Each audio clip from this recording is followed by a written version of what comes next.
For generations, Europa seemed familiar. Not familiar in the way Earth is familiar, of course. Not as a place anyone had visited, not as a world anyone had walked upon, but familiar as a mystery already understood. When people imagined the search for life beyond Earth, their minds often travelled to distant planets orbiting distant stars. Vast worlds hidden inside remote solar systems, exotic environments illuminated by alien suns. Europa felt different. Europa was close. Close enough that humanity had photographed it decades ago. Close enough that spacecraft had already flown past it. Close enough that scientists believed they had assembled a reasonably complete picture of what it was. A frozen moon, an icy shell, a buried ocean. Perhaps a potentially habitable environment. Interesting, certainly, but not shocking, not revolutionary, not terrifying. And that assumption survived for years. Then James Webb looked. The telescope itself was never designed specifically for Europa. When it launched into space, many people associated it with something much grander. Ancient galaxies, the birth of stars, the earliest light in cosmic history. Webb was supposed to peer into the distant past, to investigate the first chapters of the universe. Europa seemed almost local by comparison. A tiny moon orbiting Jupiter, less than 1 billion kilometers away. A small object inside our own celestial neighborhood. Yet sometimes the greatest mysteries are not hidden across the universe. Sometimes they are waiting in places we think we already understand. That possibility began to emerge when scientists directed Webb toward the Jovian system, and what they found would challenge assumptions that had survived for decades. Because Europa was never simply a frozen moon. It was a locked vault, and for the first time humanity had acquired a better key. To understand why this mattered, it helps to imagine Europa not as a moon, but as a sealed ocean world. From a distance, its surface appears strangely bright. Unlike many worlds in the solar system, Europa reflects a remarkable amount of sunlight. Its frozen crust shines against the darkness. At first glance, it seems calm, peaceful, silent. But the closer spacecraft looked, the stranger the moon became. Long scars stretched across its surface. Gigantic fractures crossed entire continents of ice. Dark streaks wound through the frozen landscape like ancient wounds that had never healed. Nothing about these patterns looked random. They hinted at movement, pressure, change. Something beneath the ice appeared to be reshaping the surface from below. For decades, scientists attempted to explain what they were seeing. The leading theory became increasingly compelling. Europa might contain an ocean, not a small sea, not a collection of underground lakes, an entire global ocean, a body of liquid water so vast it could contain more water than all of Earth's oceans combined. That realization alone transformed Europa from an obscure moon into one of the most important locations in the solar system. Liquid water changes everything. Wherever water exists on Earth, life follows. Life survives near volcanic vents. Life survives beneath Antarctic ice. Life survives in darkness. Life survives under crushing pressure. Again and again, biology has demonstrated a remarkable ability to adapt, which naturally raised a question. If Europa possessed liquid water, what else might it possess? The possibility was irresistible. Yet for all the excitement, scientists faced a frustrating limitation. Europa's ocean was hidden, buried beneath kilometers of ice. No one had seen it directly. No probe had touched it. No submarine had explored it. The evidence was indirect, powerful, persuasive, but indirect. It was like standing outside an ancient sealed chamber and trying to guess what lay inside based solely on faint vibrations coming through the walls. And that uncertainty left room for doubt. Maybe the ocean existed. Maybe it didn't. Maybe it was chemically rich. Maybe it was sterile. Maybe it was active. Maybe it was ancient and dormant. No one knew. The mystery remained unresolved. Then another question emerged. If Europa truly contained a hidden ocean, could material from that ocean somehow reach the surface? That possibility became one of the most important clues in the entire investigation, because if substances from below were rising upward, scientists might not need to drill through kilometers of ice. The moon itself might be delivering samples. Tiny fragments, chemical fingerprints, messages from a world nobody had seen. Over time, evidence began to accumulate. Certain regions appeared younger than others. Certain fractures suggested recent activity. Some observations even hinted that water might occasionally erupt into space. The idea was extraordinary. Imagine a sealed ocean periodically exhaling. Imagine hidden depths sending traces of themselves beyond the ice. If true scientists would possess a direct connection to Europa's interior. But there was a problem. The evidence was inconsistent. One observation suggested activity, another failed to confirm it. One instrument detected a possible plume, another saw nothing. The mystery grew more complicated. Europa seemed to be revealing clues while simultaneously hiding them. Each answer generated a larger question, and that pattern would continue for years. Then came James Webb. Unlike previous spacecraft, Webb possessed capabilities that transformed the investigation. It could observe wavelengths invisible to human eyes. It could detect subtle chemical signatures. It could identify compounds across distant surfaces with extraordinary precision. In effect, Webb could examine Europa's frozen crust not merely as a landscape, but as a chemical record. A record potentially preserving evidence of processes occurring far below. That was the hope. What scientists discovered, however, was something more intriguing. The surface was not chemically uniform. Different regions displayed different compositions. Certain areas appeared connected to materials originating beneath the crust. The implications were immediate. Europa's ocean might not be completely isolated. There might be communication between the hidden sea and the frozen surface. The vault was not perfectly sealed. Tiny traces were escaping. Tiny messages were reaching the outside world, and those messages contained surprises. At first, the discovery seemed encouraging. Scientists began identifying compounds associated with carbon chemistry. Carbon is not life, but life as we know it depends upon it. Finding evidence of carbon-rich materials on Europa was significant, potentially very significant. For a moment, it seemed the story was becoming simpler. Europa had water. Europa had chemistry. Europa might possess the ingredients necessary for habitability. The mystery appeared to be moving toward a satisfying answer, but that feeling would not last, because hidden within the new observations were anomalies, patterns that did not fit expectations, regions that seemed chemically different for reasons nobody fully understood, evidence suggesting that something far more complicated was happening beneath the ice. And if those interpretations were correct, Europa was not merely a frozen ocean world. It was an active system, a changing system, possibly a living system in the geological sense, a world still shaping itself in darkness, a world whose secrets had remained buried for billions of years. And James Webb had only just begun to uncover them. But before we go deeper into the darkness beneath Europa's ice, I have a question for you. If you discovered an ocean larger than all of Earth's oceans combined, hidden beneath a frozen shell, and isolated for billions of years, would you expect it to be empty? Or would you expect it to contain something waiting to be found? Let me know your thoughts in the comments. And if mysteries like this fascinate you, consider subscribing for more journeys into the unknown. Now let's continue. The deeper scientists looked into the data, the more unsettling the picture became, because the next clues would force them to reconsider not only Europa itself, but what hidden oceans throughout the universe might truly be capable of.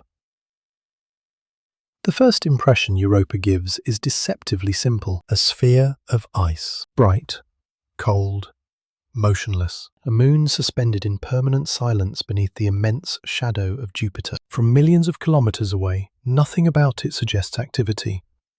Nothing suggests danger.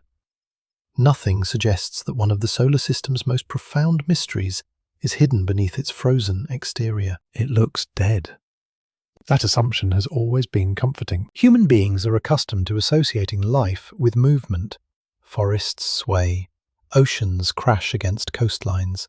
Clouds drift across skies. Europa appears to do none of these things. Its surface seems frozen in time. Yet, appearances can be misleading. Some of the most dynamic places in the universe hide beneath calm exteriors. A volcano can appear dormant for centuries before erupting. An ocean can seem tranquil while violent currents churn below. A star can look stable, while unimaginable forces battle inside its core. Europa belongs to that category of worlds whose true nature is concealed beneath a mask. And the deeper scientists investigated, the more they realized that Europa's icy shell was not merely covering an ocean. It was hiding an entire environment, an environment no human had ever seen, an environment that might have existed for billions of years. That realization transformed the moon from an astronomical curiosity into something far stranger, because hidden beneath the ice was not simply water, it was isolation. Imagine Earth's oceans suddenly sealed beneath a roof of ice dozens of kilometers thick. No sunlight, no waves, no connection to the atmosphere, no visible horizon, an entire world trapped beneath a frozen ceiling. That is the closest analogy scientists can offer, but even that comparison fails to capture the scale. Europa's ocean may contain more water than all of Earth's oceans combined, not spread across continents, not exposed to the sky. Buried. Hidden. Locked away beneath layers of ancient ice. For decades, scientists viewed this ocean primarily through indirect evidence, magnetic measurements, surface features, computer models, gravitational data. Each clue pointed toward the same conclusion. Something liquid existed below, something vast, something persistent. But a troubling question remained. How could an ocean survive in such a hostile environment? Europa orbits far from the sun. Sunlight there is weak. Temperatures on the surface plunge to around minus 160 degrees Celsius. Cold dominates everything. Under such conditions, water should freeze solid. Not partially freeze, completely freeze. Yet the evidence insisted otherwise. Liquid water appeared to endure. Why? That question became one of the most important mysteries in planetary science, and its answer led investigators towards something hidden deep inside Europa itself, the source of heat. At first, this seemed impossible. Europa is a relatively small moon. Small worlds are supposed to cool. They lose internal heat over time. They become geologically inactive, dead. Yet Europa appeared to be resisting that fate. Something was keeping its interior alive. The answer lay not inside Europa alone, but in its relationship with Jupiter. Jupiter dominates the Jovian system. It is not merely the largest planet, it is a gravitational giant. Its immense mass continuously pulls on Europa. As the moon follows its orbit, Jupiter's gravity squeezes and stretches it again, and again, and again. The process never stops. Imagine repeatedly bending a metal wire. Eventually, the wire warms. Energy accumulates. Friction generates heat. Europa experiences something similar on a planetary scale. The moon is constantly flexing under Jupiter's influence. Its interior deforms. Materials shift. Energy is released. Heat is generated. This phenomenon, known as tidal heating, may be the reason Europa's ocean remains liquid after billions of years. Yet that explanation created another mystery. If tidal heating has been operating for so long, what else has it been doing? Could it be driving geological activity? Could it be creating underwater volcanoes? Could it be generating chemical reactions essential for life? Scientists suddenly found themselves facing a larger possibility. Europa might not simply possess an ocean. It might possess an active ocean, an important distinction. A stagnant ocean is one thing, a dynamic ocean is another entirely. Earth's oceans support life partly because energy constantly flows through them. Currents circulate nutrients. Volcanoes inject chemicals. Hydrothermal systems create gradients that organisms exploit. Life feeds on imbalance. Life feeds on energy. Without energy, water alone is not enough. And so the investigation expanded. Researchers began asking whether Europa's hidden sea possessed the ingredients required for complexity. Water, energy, chemistry. The three pillars appeared increasingly plausible, but plausibility is not proof, and proof remained frustratingly distant. The ocean itself was still invisible, a world hidden behind walls of ice, a locked room in the darkness. Then scientists noticed something peculiar about Europa's surface. The cracks. The scars. The strange reddish streaks. These features were not random decorations. Many appeared connected to processes occurring below. The surface seemed to be recording events taking place deep within the moon, like wrinkles revealing movement beneath skin, or fractures revealing stress within stone. Europa's icy crust was telling a story. The challenge was learning how to read it. This became one of the central goals of future observations. If researchers could decode the chemistry preserved in the ice, they might reconstruct what was happening beneath it. The surface would become evidence, a crime scene, a collection of clues left behind by invisible forces. And that is precisely where James Webb entered the investigation. Because Webb possessed an extraordinary ability. It could identify molecules, not by touching them, not by collecting samples, but by analyzing light itself. Every chemical compound interacts with light differently. Each leaves a distinctive fingerprint, a spectral signature, an identity card hidden within radiation. Webb could detect those fingerprints across vast distances with unprecedented sensitivity. Suddenly, Europa's frozen shell became something else entirely. A document, a chemical archive, a preserved record of interactions between the surface and the ocean below. Scientists began searching that archive for evidence. What compounds existed there? Where were they concentrated? What patterns emerged? And perhaps most importantly, were any of those materials coming from the hidden sea itself? The answers were more complicated than expected. Certain regions contained concentrations of carbon dioxide. That alone was intriguing. Carbon dioxide is common throughout the solar system, yet its distribution on Europa was peculiar. It wasn't spread evenly. It clustered in specific locations associated with geologically disrupted terrain. Why? Was the material arriving from below, or was some external process creating the pattern? No one knew. The discovery solved nothing. Instead, it opened another door. One leading into deeper uncertainty. A false ending seemed to emerge. Scientists initially hoped the carbon dioxide evidence would provide a straightforward explanation. Ocean material rises. Material reaches surface. Mystery solved. But nature rarely cooperates so easily, because the more researchers examined the data, the more questions appeared. Why were certain compounds concentrated in specific regions? Why did some areas appear chemically distinct? What mechanism transported material upward? And if material was indeed reaching the surface, what else might be coming with it? The investigation was becoming larger than Europa's ocean alone. It was becoming an investigation into communication. Communication between hidden worlds and visible ones, between darkness and light, between buried environments and distant observers. And if Europa's ocean was communicating with the surface,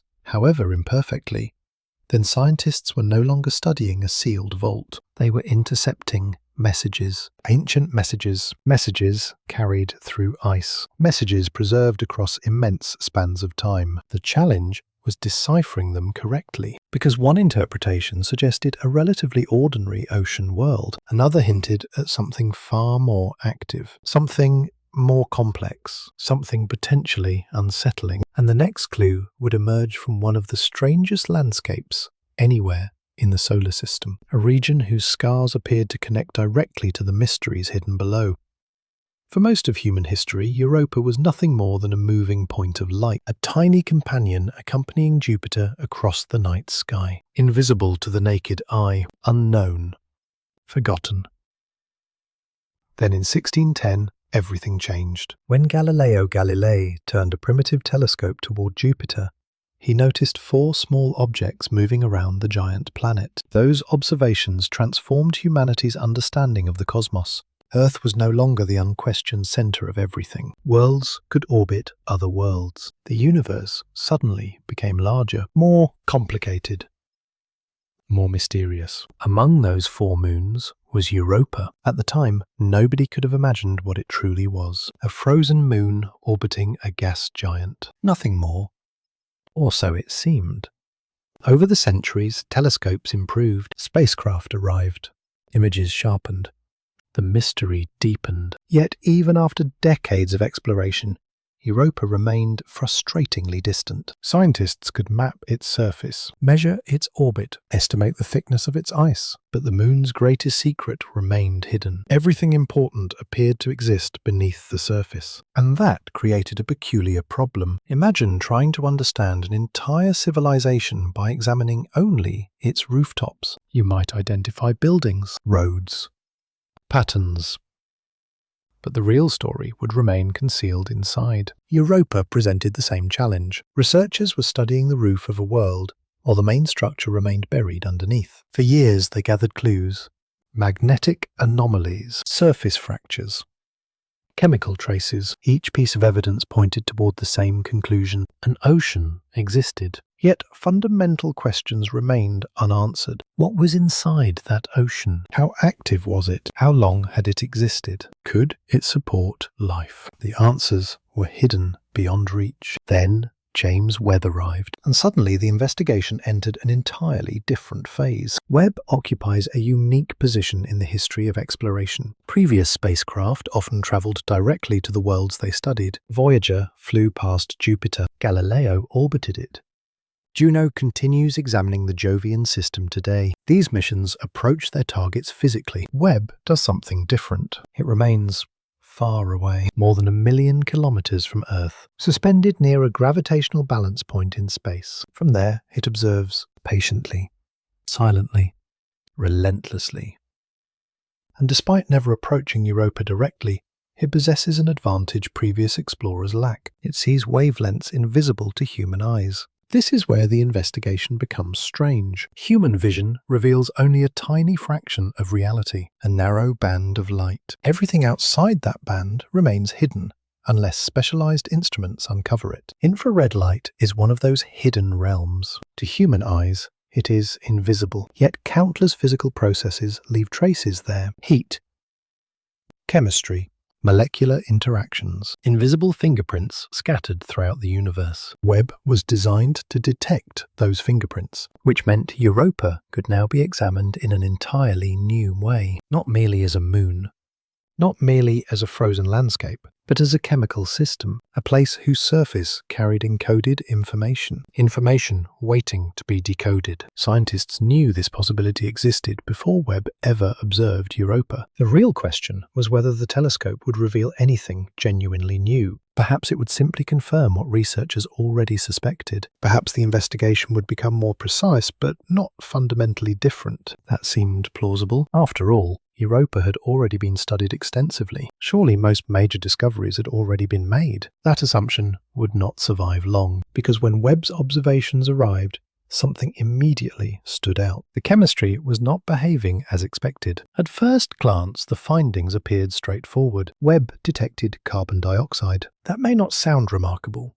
Carbon dioxide exists throughout the solar system. It exists on Earth, on Mars, in comets, in interstellar clouds. Finding carbon dioxide somewhere is rarely surprising, but context matters, location matters, distribution matters. And on Europa, the distribution was deeply peculiar. The carbon dioxide was concentrated, clustered, localized. It was not spread evenly across the moon's surface. That detail changed everything. Imagine walking into a vast, snow-covered landscape and discovering a series of isolated patches where the snow possesses a completely different composition. Immediately questions emerge. Why there? Why not elsewhere? What process created those concentrations? Europa was presenting the same puzzle. Certain regions appeared chemically distinct from surrounding terrain. The most intriguing of these locations was an area known as Terra Regio. Even before Webb, Terra Regio had attracted scientific attention. It is part of a chaotic landscape where Europa's icy crust appears disrupted, broken, rearranged, as though something beneath had disturbed the frozen surface. The region looks wounded, a scar across the moon. And now, Webb was detecting unusually strong carbon dioxide signatures there. Why?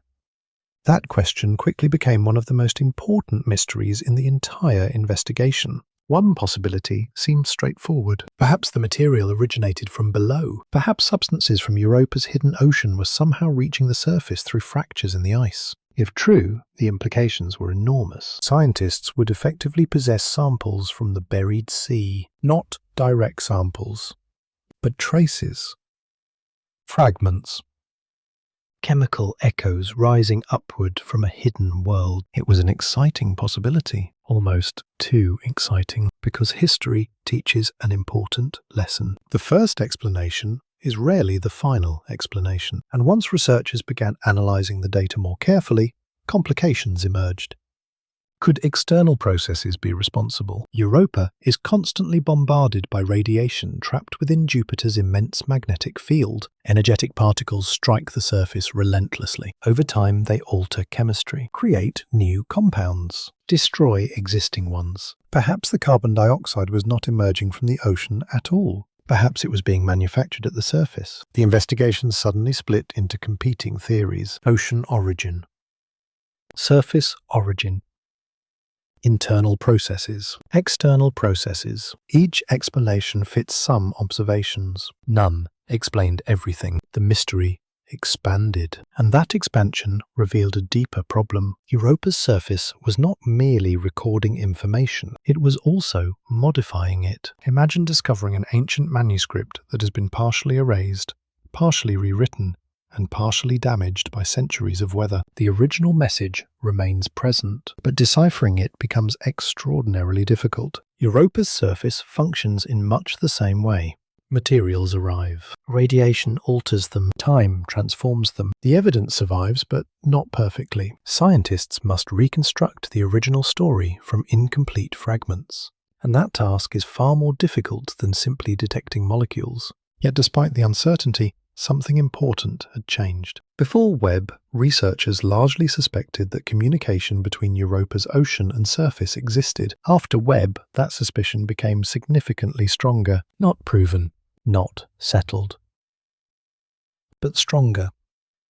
The hidden world beneath the ice appeared less isolated than previously imagined. And if material from the ocean could reach the surface, another possibility emerged. What if the exchange worked both ways? What if chemicals from the surface could also travel downward? What if Europa's ocean was not a sealed environment at all? What if it was part of a planetary scale cycle connecting the frozen exterior to the buried sea? That possibility carried enormous implications, because life requires more than water. Life requires chemistry, energy, movement, exchange. A stagnant ocean is one thing. An interconnected ocean is something else entirely. And as scientists continued examining Webb's data, another unsettling realization began to emerge. The evidence was hinting at activity, not ancient activity, not activity that ended millions of years ago, activity occurring now, today, at this moment, beneath kilometers of ice, in complete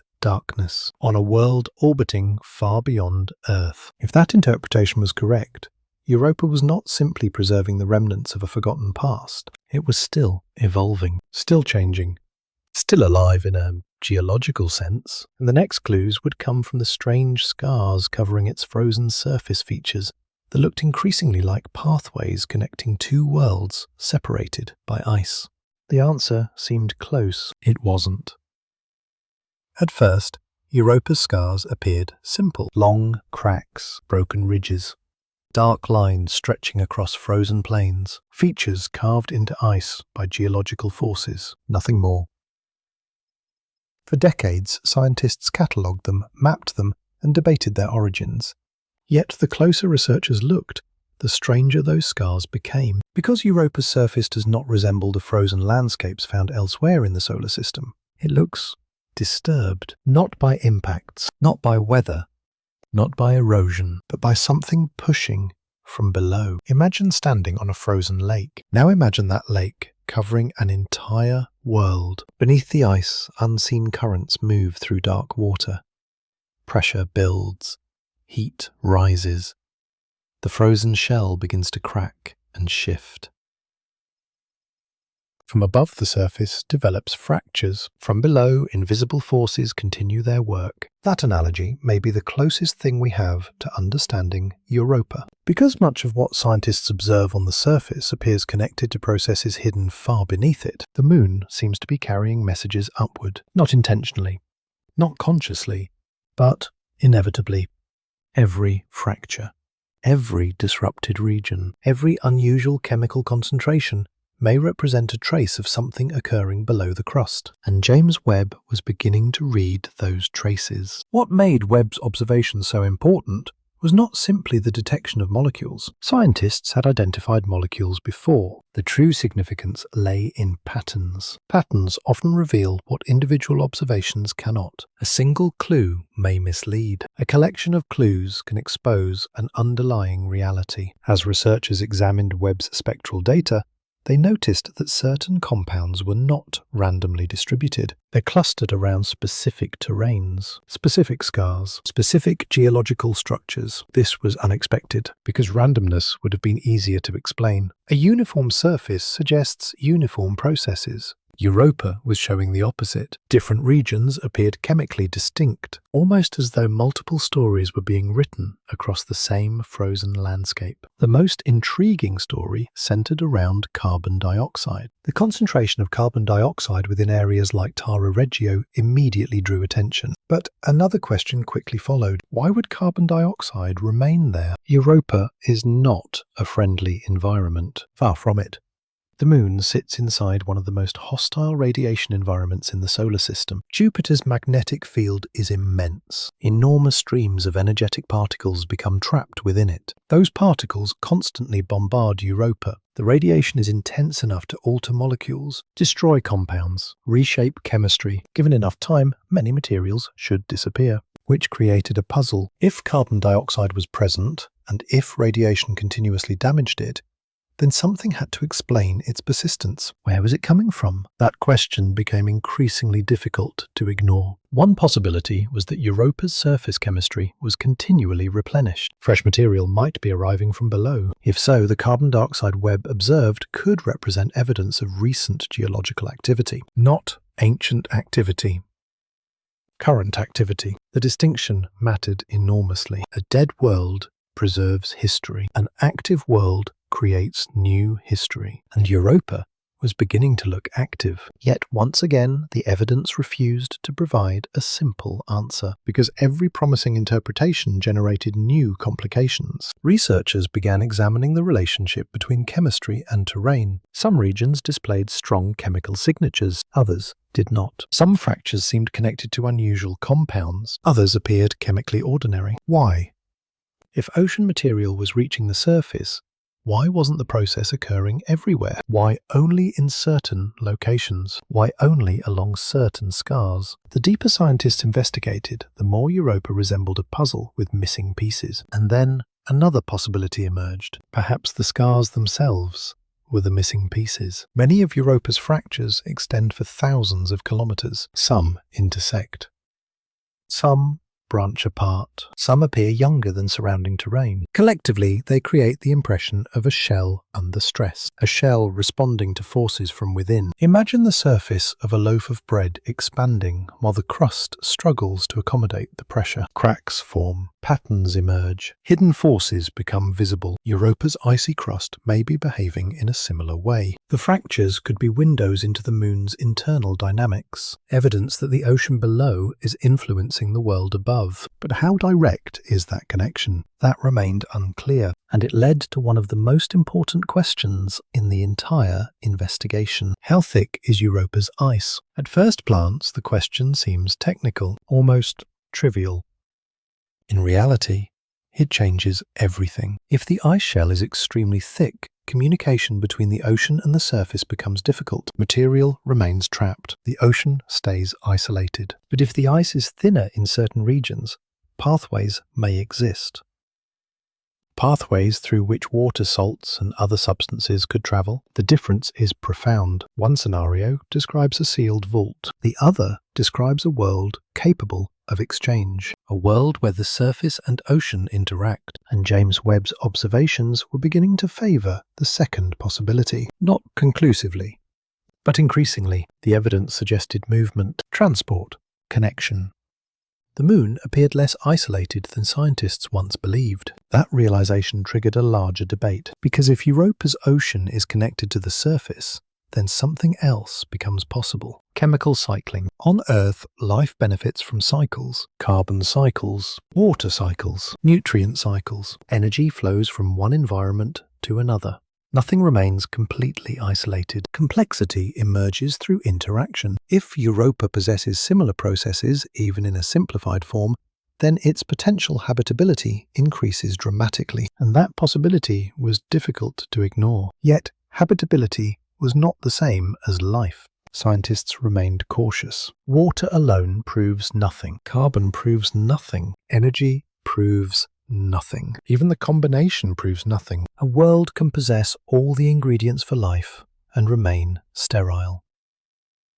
Nature offers no guarantees. Still, the clues continued accumulating, and each clue pointed toward a moon that was becoming more mysterious, not less. This created the first true-false ending in the investigation. For a moment, it seemed researchers were approaching a satisfying explanation. Europa has an ocean. The ocean exchanges material with the surface. Carbon dioxide originates below. Case closed. But the data refused to cooperate, because other compounds did not always behave as expected. Some appeared depleted, others appeared enhanced. Certain regions displayed combinations of chemicals that challenged existing models. The evidence was not converging, it was branching.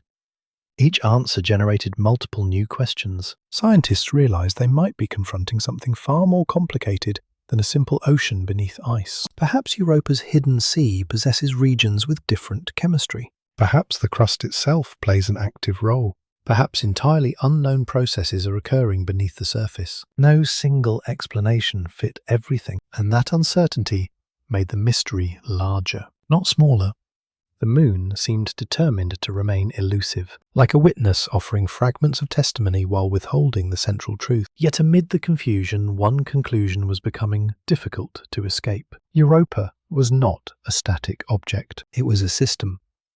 A changing system, a world shaped by interactions between ice-water chemistry, gravity, and time. And systems often produce surprises, particularly when they have been operating for billions of years beyond human observation. The question was no longer whether Europa was interesting. The question was whether scientists had fundamentally underestimated it. Because beneath the fractures, beneath the chemistry, beneath the frozen shell itself, another mystery was waiting. A mystery involving an ocean nobody had ever seen. An ocean that might contain more liquid water than Earth. An ocean whose true nature remained hidden in darkness. And the deeper investigators looked into that buried sea, the stranger the story became.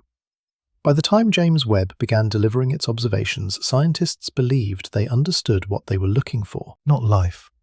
Not proof of life. The investigation had not reached that point. What researchers wanted was something more fundamental. A chemical inventory, a census of the ingredients present on Europa. If the moon's hidden ocean was communicating with the surface, then traces of that communication should be detectable, like debris washing onto a shoreline, like fragments of a message escaping from a sealed room. The challenge was identifying which clues mattered and which were merely noise. At first, carbon dioxide seemed like exactly the kind of clue scientists had hoped to find. Its presence was significant. Its concentration in specific regions was intriguing. Its possible connection to the buried ocean was exciting. For a brief moment, the mystery appeared to be moving toward clarity. Then, a strange complication emerged. Researchers began asking a deceptively simple question. If carbon-bearing material is present on Europa, why does it appear where it does? Or perhaps more importantly, why does it not appear everywhere? The question sounds technical, but it cut directly to the heart of the mystery, because Europa's surface is constantly being attacked.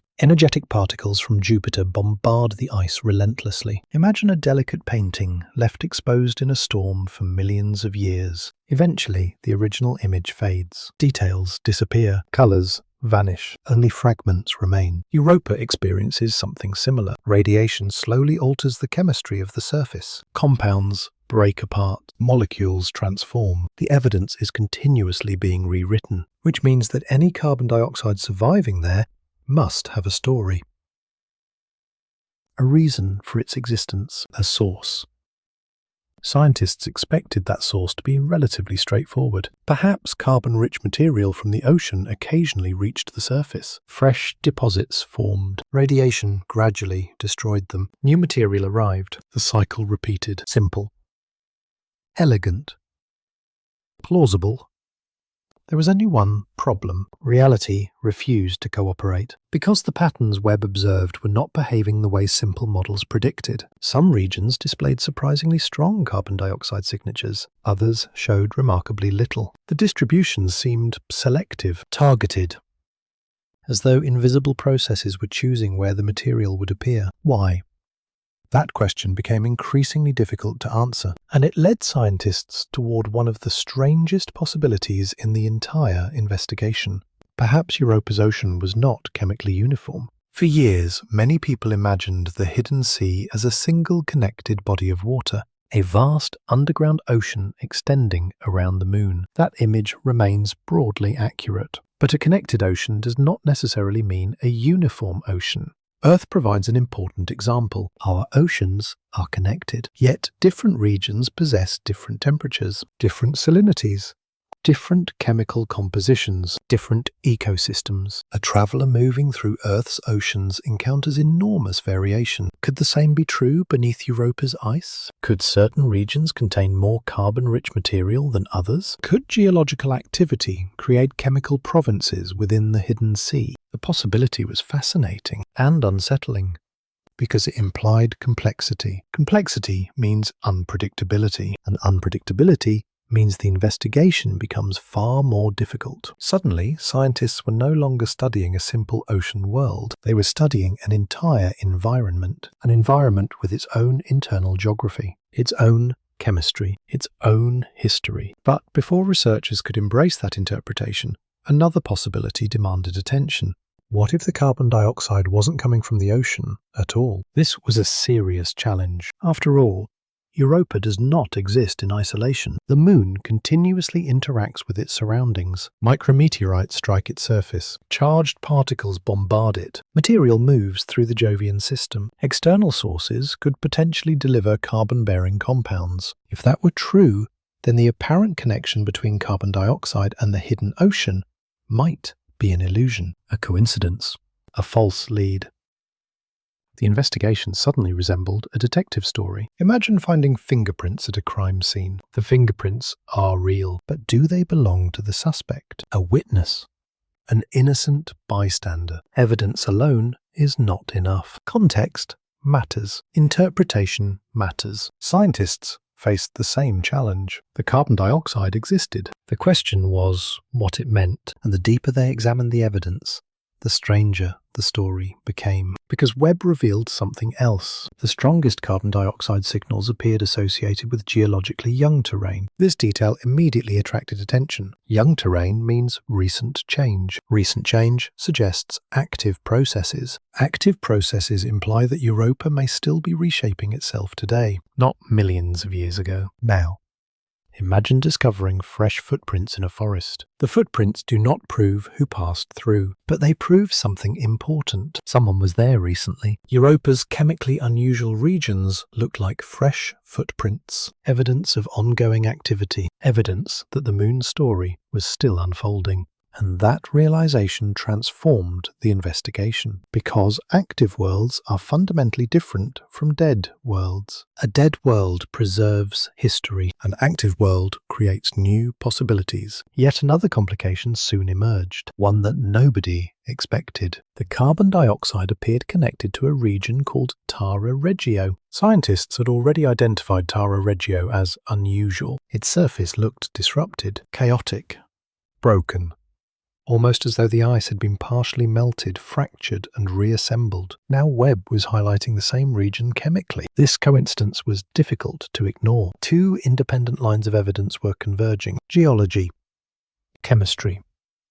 Both pointed toward the same location. That should have simplified the mystery. Instead, it made the mystery larger. Because if Tara Regio truly represented a connection to the ocean below, Then scientists had to explain how that connection worked. Was water rising upward? Were pockets of ice melting and refreezing? Were salts and carbon compounds migrating through fractures? No model explained everything. The closer researchers approached an answer, the more uncertainty appeared. This became the second false ending. For a moment, many investigators believed they had finally identified the source of the carbon dioxide. Ocean material transported upward, deposited on the surface. Mystery solved. Then, additional analysis complicated the picture. Not all observations fit. Not all regions behaved similarly. Not all compounds followed the same patterns. The evidence remained incomplete. The ocean was speaking, but its message was fragmented, like an ancient manuscript with missing pages. Scientists could read portions of the text. They could infer meaning, but certainty remained elusive, and that uncertainty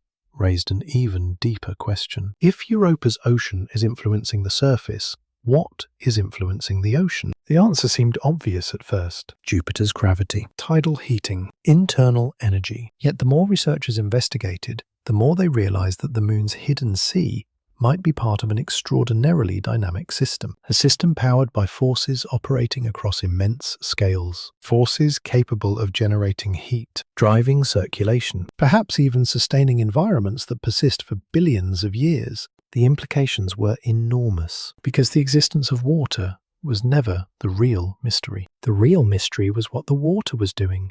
And to answer that question, scientists would need to descend, at least in imagination, beneath the ice itself, into an ocean nobody had ever seen, into a darkness where pressure chemistry and hidden energy sources may have been shaping an unseen world the longer than complex life has existed on Earth. And what investigators discovered there, at least through models and evidence, would make Europa far stranger than anyone had imagined.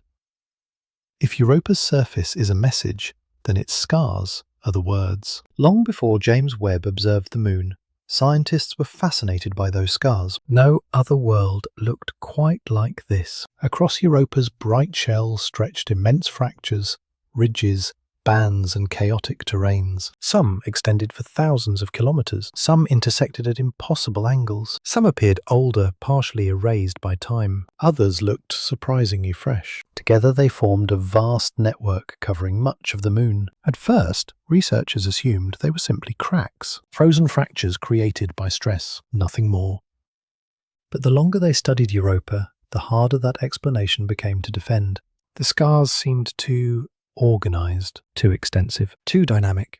Something deeper appeared to be shaping them, and that realization transformed the entire investigation. Because cracks are not merely damage. Cracks are connections. A fracture links one side of a structure to another. It creates pathways, channels, weak points through which hidden processes can reveal themselves. If Europa's ocean was influencing the surface, scientists suspected these scars might be where the evidence would appear. James Webb's observations only strengthened that suspicion. The unusual chemical signatures detected on the moon were not randomly distributed. Again and again they appeared associated with regions of disruption, regions where the ice looked wounded, regions where something seemed to have disturbed the frozen crust. That pattern was difficult to ignore. Imagine examining a frozen pond and discovering that every unusual chemical deposit occurs near fractures in the ice. Eventually, you stop treating the fractures as background details. They become central characters in the story. Europa's scars were becoming central characters.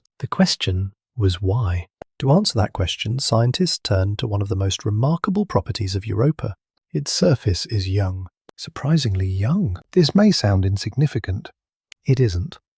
Age matters. Planetary surfaces accumulate history. Over time, impacts leave craters. New craters pile upon old ones. Ancient worlds become heavily scarred. Their histories remain visible. Europa should be no exception. And yet, it is. Compared to many objects in the solar system, Europa contains remarkably few impact craters. The implication is extraordinary. Something is erasing them. Something is renewing the surface. Again and again. over immense spans of time. Imagine discovering a manuscript that somehow rewrites itself every few million years. Most ancient information disappears. Fresh pages replace old ones. That is effectively what Europa appears to be doing. Its surface is not merely preserving history, it is continuously editing history. Why? What force is capable of renewing an entire moon? The answer almost certainly lies below, and that answer leads directly into one of the most intriguing ideas in planetary science: the floating ice shell. Many people imagine Europa's crust as a solid block extending all the way to the ocean, a rigid barrier separating two worlds. Reality may be more complicated. Evidence suggests portions of the icy shell behave less like a single slab and more like drifting plates. Not identical to Earth's tectonic plates, but similar enough to provoke comparisons. Imagine giant fragments of ice slowly shifting atop a hidden sea, moving, separating, colliding, rotating. Over time, fractures open, material rises. The surface changes. Suddenly, many of Europa's strange scars begin making sense. The moon no longer resembles a static frozen sphere. It resembles a dynamic shell floating above an ocean that never sees sunlight, an ocean that may be influencing everything above it. Yet another mystery immediately emerged. If pieces of the ice shell move, what drives them? The answer, once again, pointed toward Jupiter. Europa's orbit is not perfectly circular. As it travels around the giant planet, gravitational forces change continuously. The moon flexes. Its shape shifts slightly. Stress accumulates. The crust responds. Over millions of years, those tiny deformations become powerful geological forces. Imagine bending a paperclip repeatedly. Each individual movement seems insignificant. Eventually, the metal weakens. Cracks form. The structure changes. Europa experiences a planetary-scale version of that process. The result is written across its surface. Every ridge, every fracture, every scar. The moon carries a visible record of invisible forces, and those forces may be doing more than simply cracking ice. They may be creating pathways. This possibility lies at the heart of the Europa mystery, because pathways mean communication. Communication between the ocean and the surface. Communication between darkness and light. If material can move through those fractures, then Europa becomes far more interesting. The ocean is no longer isolated. It becomes connected to the world above. Not completely, not everywhere, but enough to matter. This idea gained additional support from regions known as chaos terrains. Few landscapes in the solar system look stranger. Imagine taking a frozen continent and shattering it into enormous pieces. Then imagine those pieces partially melting, rotating, shifting, and freezing again. That is essentially what chaos terrain resembles. Blocks of ice appear displaced, rearranged, disrupted,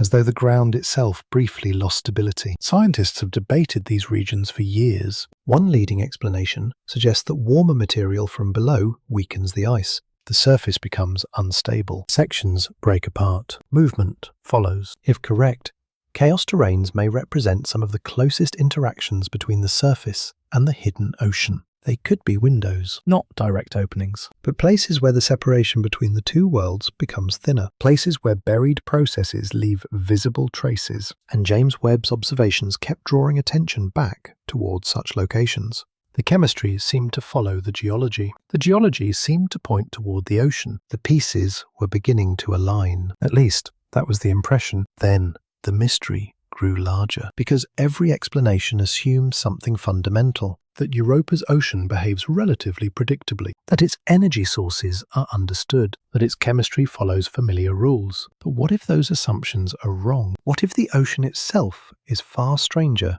than scientists imagine?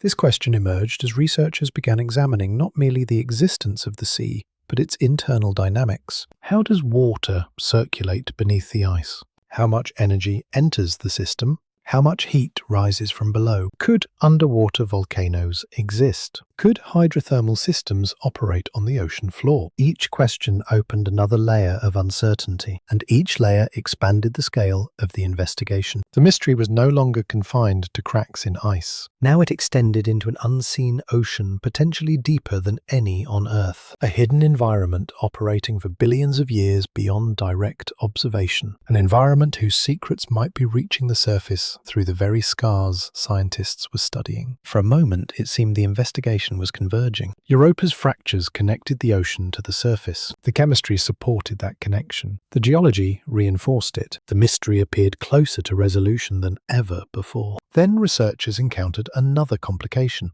a troubling one.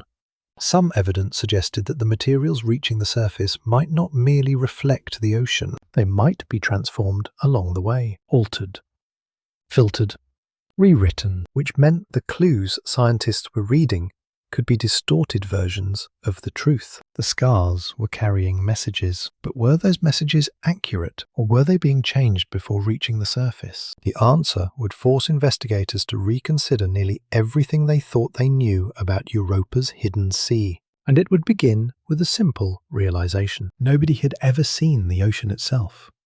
Every investigation eventually encounters a difficult truth. The evidence is not the event. It is only a remnant of the event. A footprint is not the traveller. A fossil is not the animal. A scar is not the wound itself. The same problem confronted scientists studying Europa. Everything they knew about the hidden ocean came from indirect clues. The ocean itself remained invisible, untouched, unseen. Perhaps the most inaccessible environment ever considered potentially habitable. And yet, paradoxically, evidence from that hidden world appeared to be scattered across the surface. The challenge was determining whether those clues could be trusted, because Europa's ice was acting as both messenger and editor. It preserved information, but it also altered information. Imagine discovering thousands of ancient letters buried inside a glacier. Over centuries, portions of the text have faded, sections have been erased, other parts have been distorted by pressure and time. The letters still contain valuable information, but reading them correctly becomes extraordinarily difficult. That is the situation scientists face on Europa. The moon's surface contains traces of processes occurring below, yet those traces have been modified. Radiation alters them, temperature changes affect them, geological activity rearranges them, time rewrites them. The evidence survives. The original message may not. This realization became increasingly important as researchers analyzed Webb's observations, because the more compounds they detected, the more complicated the interpretation became. Finding a molecule is one thing, understanding where it came from is another. Imagine discovering seawater on a beach. Its presence tells you the ocean exists, but it does not reveal the exact path that water traveled. Waves carried it, currents influenced it, wind altered it.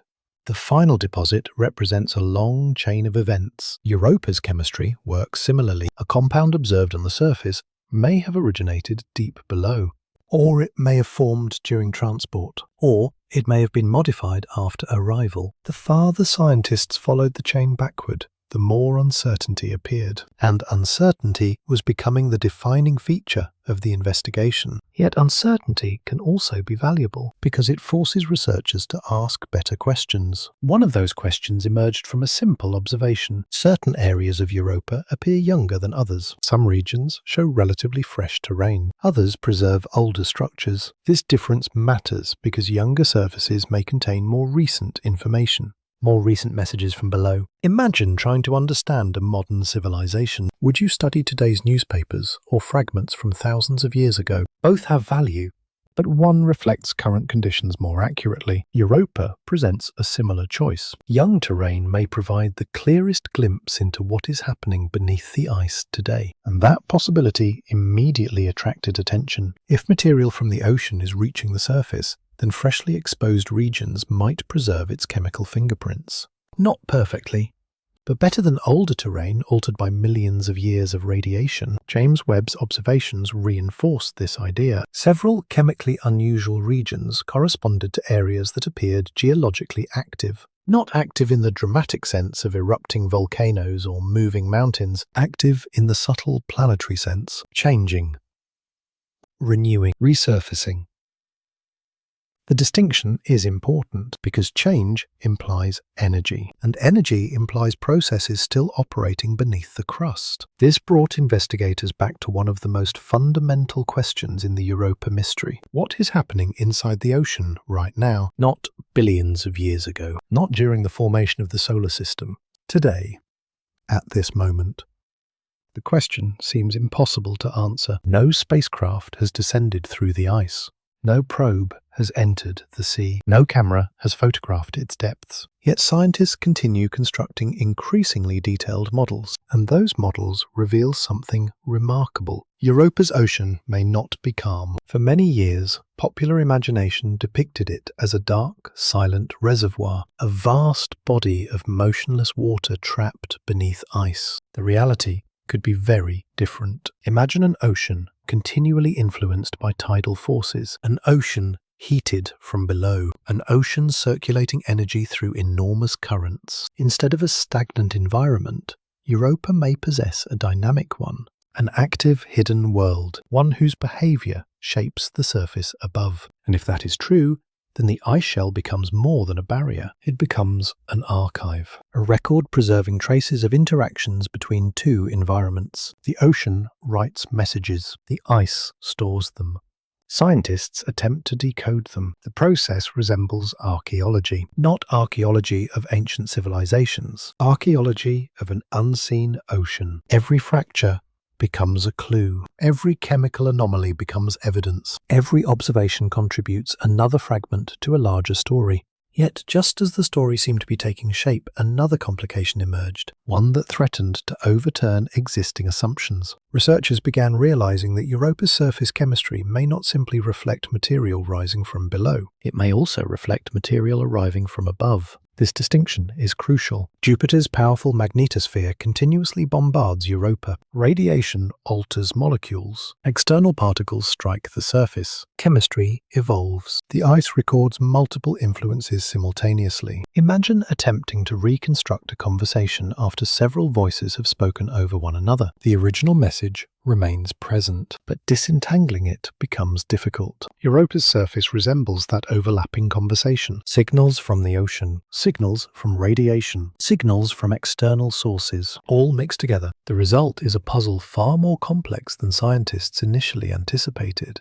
This realization created another false ending. For a time, many researchers hoped that Webb's observations would allow them to read Europa's chemistry directly. Ocean compounds appear on surface. Surface compounds reveal ocean conditions. Mystery solved. Instead, the evidence revealed layers of interpretation. Each clue required context. Each conclusion required caution. The ocean remained hidden. Its messages remained partially encrypted, and that encryption raised an unsettling possibility. What if the most important information was still missing? What if the compounds detected so far represented only a fraction of the story? What if other materials existed beneath the ice that had never reached the surface? The question carried enormous implications, because habitability depends not merely on water, it depends on chemistry. The right chemistry, the availability of elements and compounds capable of supporting complexity. Life requires building blocks, and scientists were still trying to determine which building blocks Europa possessed. The deeper they looked, the less certainty they found. Yet uncertainty itself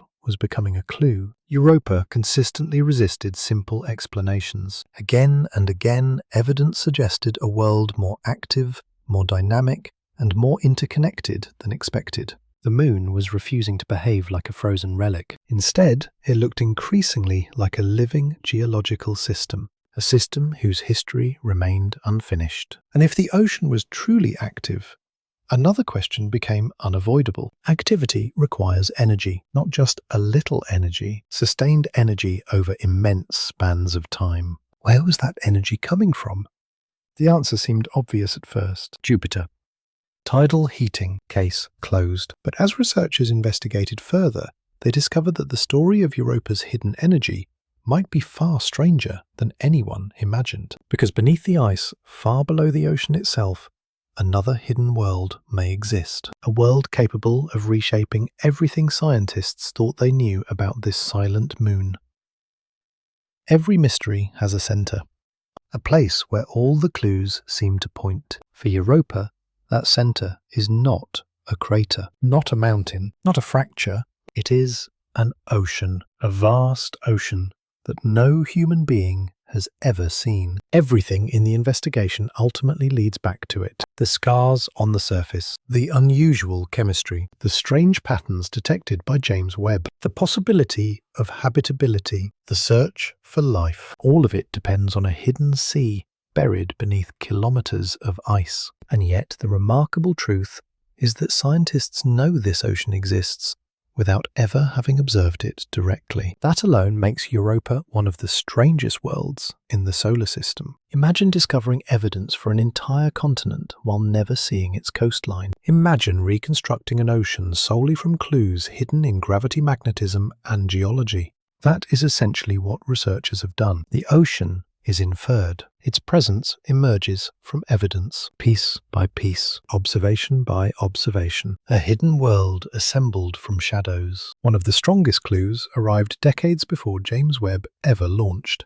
When NASA's Galileo spacecraft explored the Jovian system, it detected something unusual around Europa. The moon appeared to interact with Jupiter's magnetic field in a way that solid ice alone could not explain. The signal suggested the presence of a conductive layer beneath the surface, something capable of carrying electrical currents. Salt water fit the evidence remarkably well. Not perfectly, but remarkably well. Suddenly the ocean hypothesis became far more convincing. The hidden sea moved from speculation toward probability, and over the years, additional observations continued reinforcing the case. Surface features implied movement. Models predicted liquid water. Measurements supported the idea. Again and again, different lines of evidence converged. The ocean remained unseen. Yet its existence became increasingly difficult to deny. This might seem like the end of the mystery. In reality, it was only the beginning. Because discovering an ocean raises an even larger question. What kind of ocean? For years, many discussions treated Europa's sea as a single concept. An ocean.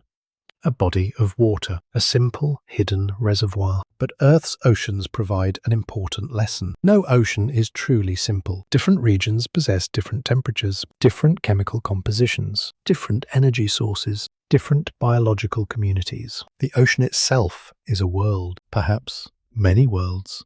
And if Europa possesses a global sea, the same principle may apply. The hidden ocean could contain extraordinary complexity that remains completely invisible from above. This realization changed the investigation. Scientists were no longer asking whether the ocean existed. They were asking what kind of ocean it was. And that question led directly into one of the most important discoveries suggested by Webb's observations. The evidence increasingly pointed toward chemical diversity. Different regions of Europa appeared chemically distinct. The implication was subtle but profound. Perhaps the hidden sea is not uniform. Perhaps conditions vary from place to place. Imagine standing on Earth and assuming every ocean basin is identical. The assumption would be wrong. The Pacific differs from the Atlantic. Deep trenches differ from shallow shelves. Hydrothermal vent fields differ from open water environments. Variation exists everywhere. Could Europa possess similar diversity? No one knows.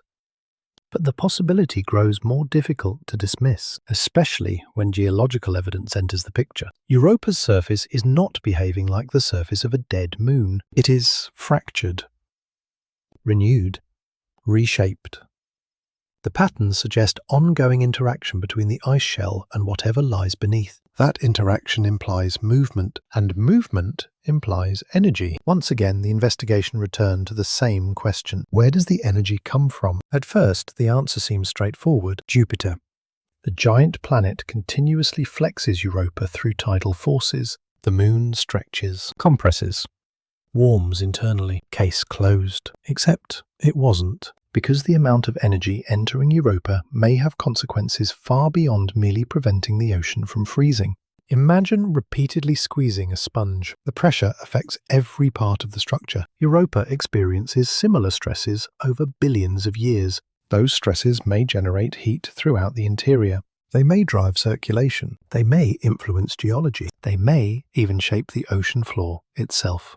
And that possibility introduced an entirely new layer to the mystery, because oceans do not exist in isolation. They rest upon something. On Earth, our oceans cover a geologically active crust. Volcanoes erupt beneath the sea. Tectonic plates move. Hydrothermal vents inject chemicals into the water.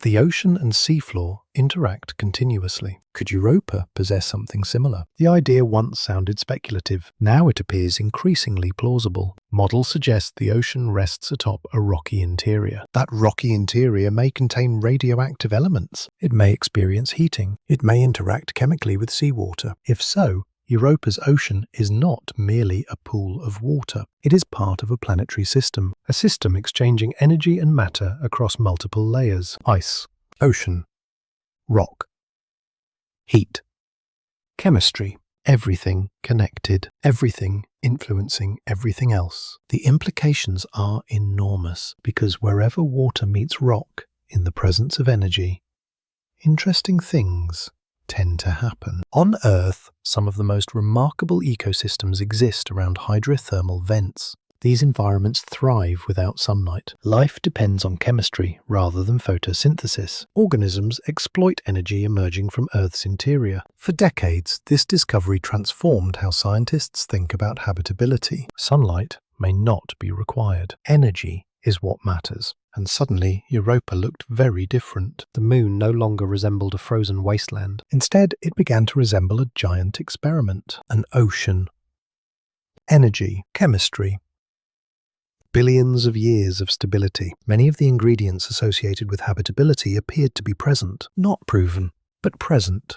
For a moment, it seemed the investigation was approaching a satisfying conclusion. Europa contains a dynamic ocean. The ocean interacts with rock. Energy flows through the system. Habitability becomes plausible. Mystery solved. Then came another complication, the kind that repeatedly appears whenever scientists think they are close to an answer, because habitability is not life. The two concepts are often confused. A habitable environment is merely a place where life could exist. It says nothing about whether life actually does exist. A desert can support life. That does not mean every desert contains it. The distinction matters enormously. And once researchers focused on that distinction, Europa became even more mysterious, because every new discovery strengthened the case for habitability, yet no discovery provided evidence for biology itself. The ocean seemed increasingly capable of supporting life, but capability is not confirmation. The difference between those ideas spans an entire universe of uncertainty, and uncertainty was growing, especially as scientists considered another possibility. What if Europa's ocean has been stable for billions of years? Not millions, billions. Longer than complex life has existed on Earth. Long enough for chemistry to evolve. Long enough for unexpected processes to emerge. Long enough for entire histories to unfold unseen. The thought was difficult to ignore, because if an active ocean has existed beneath Europa's ice for such immense spans of time, then something extraordinary may be hiding there. Not necessarily life, not necessarily anything biological, but perhaps something equally important. A natural experiment unlike any other in the solar system. A hidden environment that has been evolving in darkness since before Earth developed forests, dinosaurs, or human beings. And as researchers examined the possibility, another mystery began to emerge. A mystery involving heat. Not the heat keeping the ocean liquid. Something deeper. Something originating far below the water itself. A hidden source of energy that may be shaping Europa from the bottom upward. And if that source exists, it could change the entire story. At first glance, Europa should be frozen solid, not partially frozen, not mostly frozen, completely frozen. The Moon receives only a fraction of the sunlight that reaches Earth. Jupiter orbits far from the Sun, nearly 5 times farther away than our planet. Out there, sunlight is weak. Temperatures plunge. Cold dominates everything. If distance from the Sun were the only factor that mattered, Europa's ocean should not exist. Yet, it does, or at least every piece of evidence suggests it does, which means that somewhere beneath the ice, another source of energy is operating. A hidden furnace. An invisible engine. Something powerful enough to maintain a global ocean beneath one of the coldest surfaces in the solar system. For decades, scientists thought they understood that engine, Jupiter's gravity. Case closed. But, as often happens in science, the closer researchers examined the answer, the more complicated it became. Because tidal heating explains a great deal, yet it may not explain everything. To appreciate why, imagine holding a rubber ball in your hands. Now squeeze it repeatedly. Compress. Release. Compress. Release. Eventually, the material warms. Energy is being transferred into the structure. Friction converts motion into heat. Europa experiences something similar. As it travels around Jupiter, gravitational forces continually change. The giant planet pulls on the moon. The moon flexes. Its shape shifts slightly. The interior deforms. Energy accumulates. Heat is generated again and again and again. The process has been occurring for billions of years. That heat is thought to keep Europa's ocean from freezing. Simple enough. Except Europa does not orbit Jupiter alone, and this is where the mystery becomes more interesting. Two neighbouring moons, Io and Ganymede, help maintain Europa's orbital rhythm. Together they participate in a gravitational relationship known as orbital resonance. The moons repeatedly tug on one another. Their interactions prevent Europa's orbit from becoming perfectly circular. And that imperfection matters, because a perfectly circular orbit would reduce tidal heating dramatically. The moon would flex less. Less energy would be produced. The ocean might freeze. Instead, the resonance continuously renews the process. Imagine pushing a child on a swing at exactly the right moment. Each push reinforces the motion. Energy continues flowing into the system. Europa receives similar gravitational pushes from its neighbours. The result is a hidden energy source operating across astronomical scales, a cosmic machine powered by orbital mechanics. For years, this explanation appeared sufficient. Then, scientists began asking a larger question. Where exactly does the heat go? The answer was not obvious. Europa is not a hollow sphere. Energy entering the moon can be distributed in different ways. Some heat may accumulate within the ice shell. Some may enter the ocean. Some may reach the rocky interior. The distribution changes everything, because where energy goes determines what processes become possible. And that realization opened an entirely new chapter in the investigation. Suppose heat reaches the sea floor. What happens then? At first, the answer seems simple. The water warms. But oceans are rarely that straightforward. On Earth, heat rising from below produces extraordinary consequences. Hydrothermal systems emerge. Chemical gradients form. Minerals circulate. Entire ecosystems develop. A small amount of energy can reshape an entire environment. Could something similar occur beneath Europa's ice? The possibility was once considered speculative. Today it appears increasingly plausible. Computer models suggest that interactions between the rocky interior and the ocean may be far more extensive than previously imagined. Water could circulate through cracks in the rock. Minerals could dissolve into the sea. Chemical reactions could occur continuously. The ocean might be receiving not only heat, but also ingredients. Ingredients capable of supporting complex chemistry. This was a significant shift in thinking. For years, the focus had been on the existence of liquid water. Now attention was moving towards something else. Energy flow. Because water without energy is simply water. Energy transforms environments. Energy creates opportunities for complexity. And complexity was becoming one of Europa's defining characteristics. Yet another mystery immediately emerged. If heat is rising from below, how much heat is there? Scientists still do not know. Some models suggest relatively modest activity. Others suggest surprisingly vigorous processes. The difference is profound. Imagine comparing a quiet geothermal spring to an entire network of underwater volcanoes. Both involve heat. Both involve water. Yet the environments they create are dramatically different. Europa's hidden ocean could occupy any point along that spectrum. No one knows. And because no one knows, uncertainty continues to dominate the investigation. James Webb's observations added another layer to that uncertainty. The chemical patterns appearing on the surface hinted that processes below may be active today. Not ancient relics, current phenomena. The idea was unsettling. For decades, people imagined Europa as frozen and static. Now, evidence increasingly suggested movement, circulation, exchange, an ongoing story unfolding beneath the ice. The moon appeared alive, in a geological sense, a world still changing, still evolving, still producing surprises. And then researchers confronted an even more provocative possibility. What if tidal heating is not the only energy source? The question sounds radical, but some scientists have explored additional contributors: radioactive decay within the rocky interior, chemical reactions between rock and water, processes capable of generating energy independently of Jupiter's gravitational influence. None of these mechanisms would replace tidal heating, but they might supplement it. They might help sustain activity over immense spans of time. The implication was profound. Europa's ocean may not rely on a single source of energy. It may be supported by multiple interacting systems, a network of hidden processes operating together. The moon suddenly looked less like a simple ocean world and more like a planetary ecosystem. Not a biological ecosystem, at least not necessarily. A geological ecosystem, a system in which ice, water, rock chemistry and energy continuously influence one another.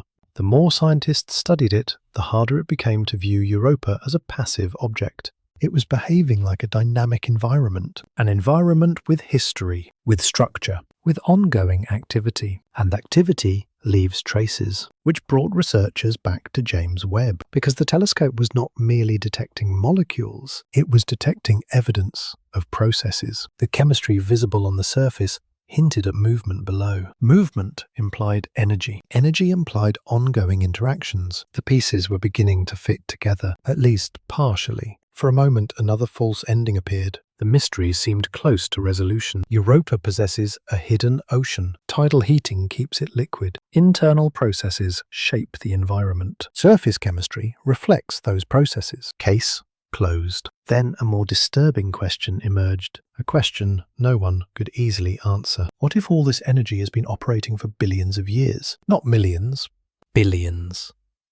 What consequences would that have? On Earth, billions of years transformed chemistry into biology. Simple systems became complex. Complex systems became ecosystems. Could something analogous occur elsewhere? Scientists were careful, extremely careful. No evidence of life had been found. None.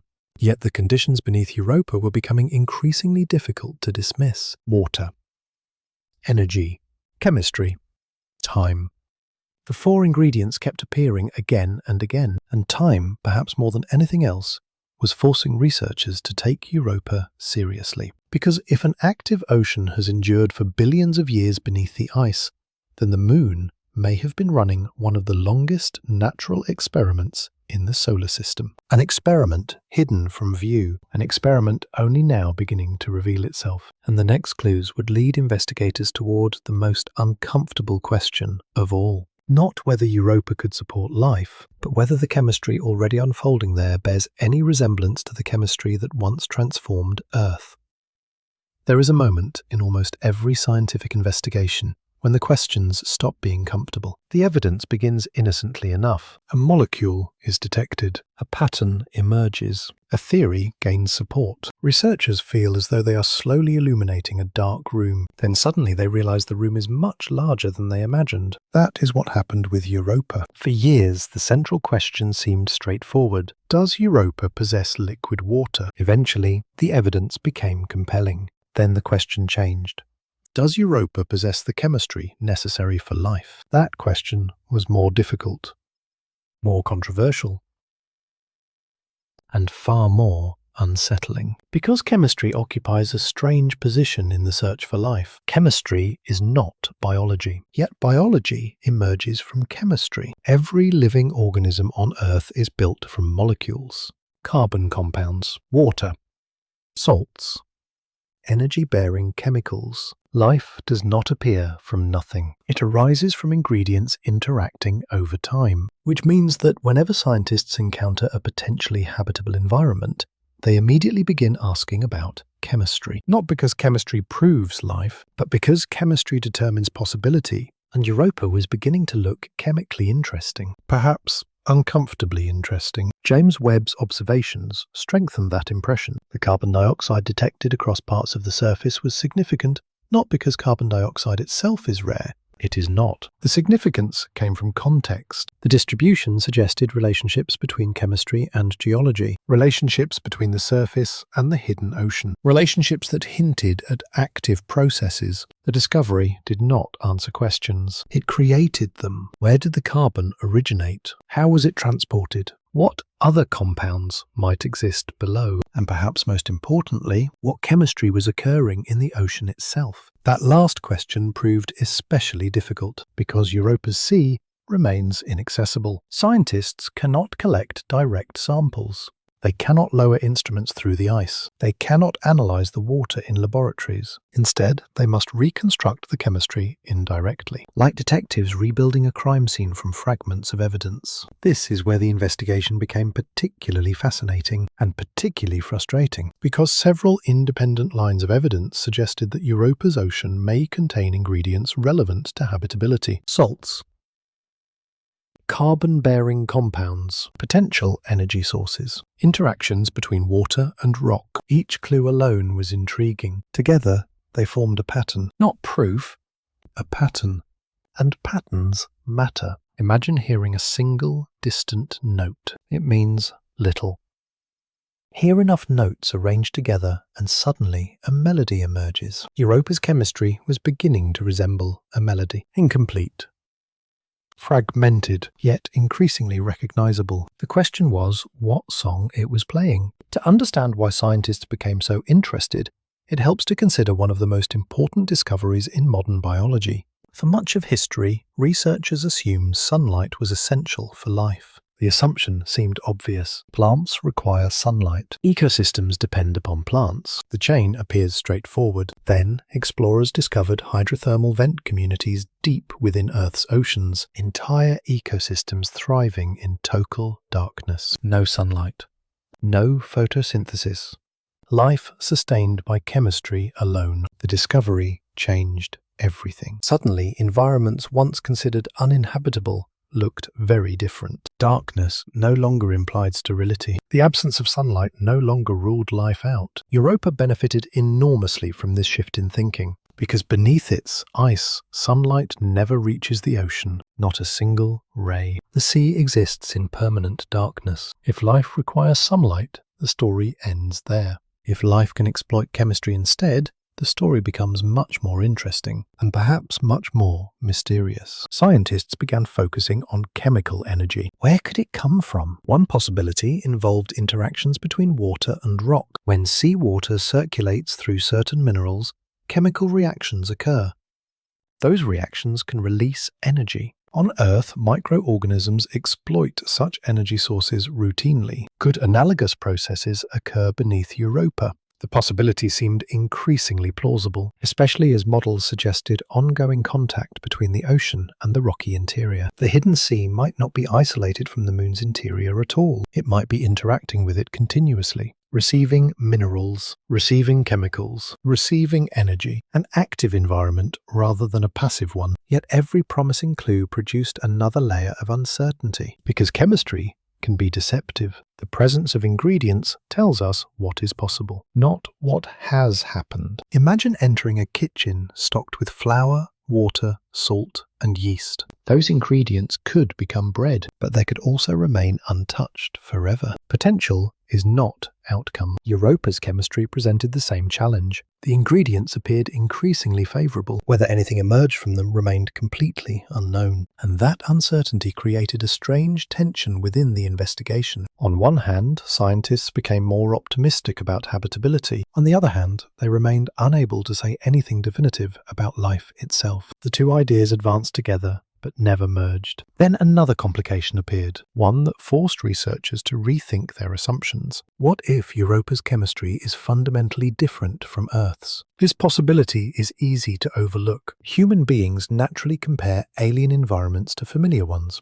Earth becomes the reference point, the template, the standard. Yet Europa is not Earth. Its ocean exists beneath kilometers of ice. Its energy sources differ. Its history differs. Its environment differs. Why should its chemistry resemble ours? Perhaps it does. Perhaps it doesn't. No one knows. And that uncertainty opened a fascinating possibility. If complex chemistry exists beneath Europa's ice, it may follow pathways unfamiliar to terrestrial biology, pathways never observed on Earth. Imagine discovering a language that evolved independently for billions of years. Certain patterns might seem recognizable, others would be completely alien. Europa's chemistry may present a similar challenge. The ingredients could be familiar, the outcomes could be entirely unexpected. That possibility transformed the investigation from a search for life into something broader, a search for alternative possibilities, alternative chemistries, alternative histories, alternative outcomes. The moon ceased being merely a candidate for habitability. It became a test of our assumptions about what habitability means. And then came another disturbing realization. Europa may not be unique. This point initially seemed unrelated. In reality, it changed everything. Because once scientists recognized the potential of hidden ocean worlds, they began finding them elsewhere. Other moons, other icy environments, other buried seas. Europa suddenly looked less like an exception and more like a member of a category that might be surprisingly common. The implication was profound. If hidden oceans are widespread, then the processes occurring beneath Europa's ice may be occurring elsewhere as well. Across the solar system, perhaps across the galaxy. The mystery expanded dramatically. The investigation was no longer confined to a single moon orbiting Jupiter. It was becoming a question about ocean worlds everywhere. Yet before scientists could explore those larger implications, another mystery demanded attention. One that had haunted Europa research for years. A mystery involving something that may occasionally erupt from the moon itself. Something that, if confirmed, could provide humanity's first direct samples from the hidden ocean. The evidence was controversial. The observations were inconsistent. The debate remained unresolved. But if the phenomenon was real, it could change everything. Because Europa might not merely be sending chemical messages through its ice, it might be ejecting pieces of its hidden world directly into space. Every great mystery has a clue that refuses to disappear, a piece of evidence that emerges, vanishes, and then returns again, a signal that seems important but never stays long enough to be fully understood. For Europa, that clue is the Plume. The idea sounds almost unbelievable. A frozen moon, hundreds of millions of kilometers from Earth, occasionally spraying material from its hidden ocean into space. If true, the implications would be extraordinary. Scientists would no longer need to imagine what lies beneath the ice. Europa itself would be delivering samples, tiny fragments of its hidden world, tiny pieces of evidence escaping into the darkness. And yet, despite years of investigation, nobody can say with certainty whether these plumes truly exist. That uncertainty has become one of the most frustrating and fascinating aspects of the Europa mystery. The story began with observations that appeared promising. Astronomers studying Europa noticed hints of something unusual near the moon's edge. Subtle features, faint signals, possible evidence of material extending above the surface. At first, the observations seemed almost too tentative to matter. The evidence was weak, ambiguous, easy to dismiss. Then additional observations appeared, and suddenly the possibility became difficult to ignore. What if Europa was venting water into space? The idea made sense theoretically. Europa's crust is fractured. Its ocean may be active. Internal pressure exists. Pathways through the ice may occasionally open. If water reaches the vacuum of space, it immediately expands outward. A plume forms. Simple enough. At least in principle. But scientific investigations rarely reward simplicity, because every apparent detection was followed by a complication. One observation suggested a plume, another failed to find it. One instrument detected evidence, another saw nothing. The pattern became maddening. Imagine trying to determine whether a lighthouse exists when its beam flashes only occasionally through dense fog. Sometimes you see it, sometimes you don't. The uncertainty never fully disappears. Europa's plumes behaved in much the same way. Researchers found themselves trapped between two possibilities. Either the plumes were real and highly variable, or the detections themselves were misleading. Neither explanation was entirely satisfying, and so the debate continued. Then, James Webb entered the story. Webb was not designed specifically to hunt Europa's plumes, yet its sensitivity made it a valuable tool in the investigation. If material was escaping from the moon, certain chemical signatures might become detectable. Researchers began examining the data carefully, looking not merely for water, looking for patterns, evidence, consistency, anything capable of resolving years of uncertainty. What they found did not settle the debate. Instead, it deepened it. Because Europa continued behaving like a witness reluctant to cooperate, hints appeared, questions multiplied, definitive answers remained elusive. And that elusiveness itself became meaningful. Because the existence of plumes is not merely an interesting detail, it changes the entire architecture of the mystery. Consider the difference between a sealed vault and a leaking vault. A sealed vault conceals its contents completely. A leaking vault provides clues. Even tiny leaks matter. A few molecules escaping into space could reveal information about the ocean below. Information otherwise inaccessible. Composition, salinity, chemical processes, perhaps even indicators of habitability. The scientific value would be immense. Suddenly, Europa's ocean would become one of the most accessible hidden environments in the solar system. Not because we could enter it, because pieces of it would come to us. That possibility transformed the plume debate from a minor curiosity into a central question. And the more scientists considered it, the more intriguing the implications became. Suppose plumes exist. What causes them? The answer is not obvious. Several mechanisms have been proposed. Pressure building beneath the ice. Reservoirs of liquid water trapped within the crust. Fractures opening temporarily. Localized heating. Each explanation fits certain observations. None explains everything. Again and again the investigation encountered the same pattern. Evidence. Interpretation. Complication. New mystery. Europa seemed determined to resist straightforward conclusions, and then another question emerged, a larger one. If plumes exist, how often do they occur? The answer matters enormously. Imagine studying a geyser on Earth. A geyser erupting every hour is easy to observe. A geyser erupting once every decade is much harder. Europa may belong to the second category. The moon's activity could be episodic, rare, unpredictable. Researchers might simply be looking at the wrong times. This possibility offered an explanation for the inconsistent observations. Perhaps the plumes are real. Perhaps they are simply elusive. But proving that hypothesis is difficult, especially when opportunities for observation remain limited. The mystery persisted, and persistence began changing the way scientists thought about Europa. Initially, the moon was viewed as an object, a place, a frozen world. Now it increasingly resembled a process, something active, something evolving, something capable of surprising observers. That shift in perspective was subtle but important, because active systems behave differently than static ones. They change. They fluctuate.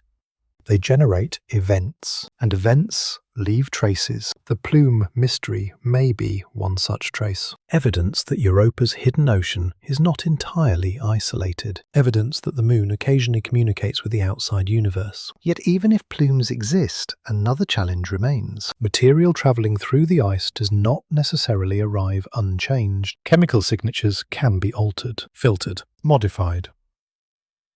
The messages reaching space may not perfectly represent conditions below. Once again, Europa confronted scientists with the same problem. The evidence is real. The interpretation is uncertain, and uncertainty remained the dominant theme of the investigation. For a moment, another false ending appeared. Researchers seemed close to resolving the plume debate. Additional observations accumulated. Models improved. Theoretical explanations became more sophisticated. The mystery appeared manageable. Then new data complicated everything, as it had so many times before. No single explanation fit all observations. No single model resolved every contradiction. The moon continued withholding its final answer, and perhaps that was the most revealing clue of all. Because complex systems rarely produce simple evidence. The inconsistency itself suggested a dynamic environment, an environment changing over time, responding to forces invisible from above. A hidden world with its own rhythms, its own cycles, its own history. The question was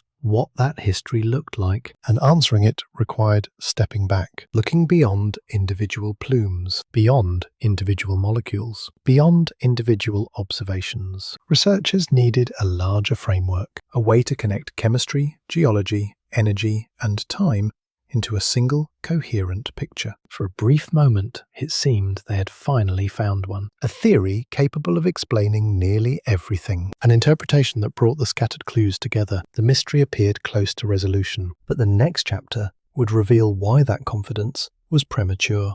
Because the closer scientists came to an answer, the more Europa revealed a deeper contradiction lurking beneath the evidence, and that contradiction threatened to unravel the entire story. By now the pieces seemed to fit. There was an ocean beneath the ice. The evidence supporting its existence was overwhelming. There were chemical signatures on the surface. James Webb had strengthened that case. There were fractures connecting different layers of the moon. There were indications of active geology, possible plumes, possible exchange between the ocean and the crust, energy from tidal heating, potential interactions between water and rock. One by one, the clues appeared to be falling into place. For many observers, this looked like the moment when the mystery would finally resolve itself. The story seemed almost complete. Europa possessed a hidden ocean. The ocean was active. The surface preserved evidence of that activity. The moon might be habitable. Case closed. Except it wasn't. Because just as scientists began assembling a coherent picture, another problem emerged. A problem that refused to disappear. Contradiction buried within the evidence itself. The contradiction was subtle, not dramatic, not obvious. Yet once researchers noticed it, they could no longer ignore it. Europa's chemistry was behaving too strangely. If the surface truly reflected material from the hidden ocean, then scientists expected certain patterns, not perfect patterns. Nature rarely offers perfection, but recognizable ones. Instead, Europa continued producing inconsistencies. Some compounds appeared where they should not. Others seemed absent where they should exist. Different regions behaved differently. The evidence remained fragmented. Imagine reconstructing a shattered mirror. Most pieces fit together. A recognizable reflection begins to emerge. Then you discover several fragments that belong nowhere. The image suddenly becomes uncertain again. That was Europa. The moon was offering a story, but parts of the story refused to fit, and those misplaced pieces hinted at something important. Perhaps scientists were asking the wrong question. For years, the investigation had focused on a central assumption. What is the ocean like? It seemed reasonable. The ocean was the largest hidden environment, the most obvious source of mystery, the most likely location for answers. But what if the ocean itself was not the entire story? What if something else was shaping the evidence? Something between the ocean and the surface. The possibility immediately attracted attention, because Europa's ice shell is not merely a barrier. It is an environment, a vast environment, potentially tens of kilometers thick, a frozen realm existing between two very different worlds. Above it lies the irradiated surface. Below it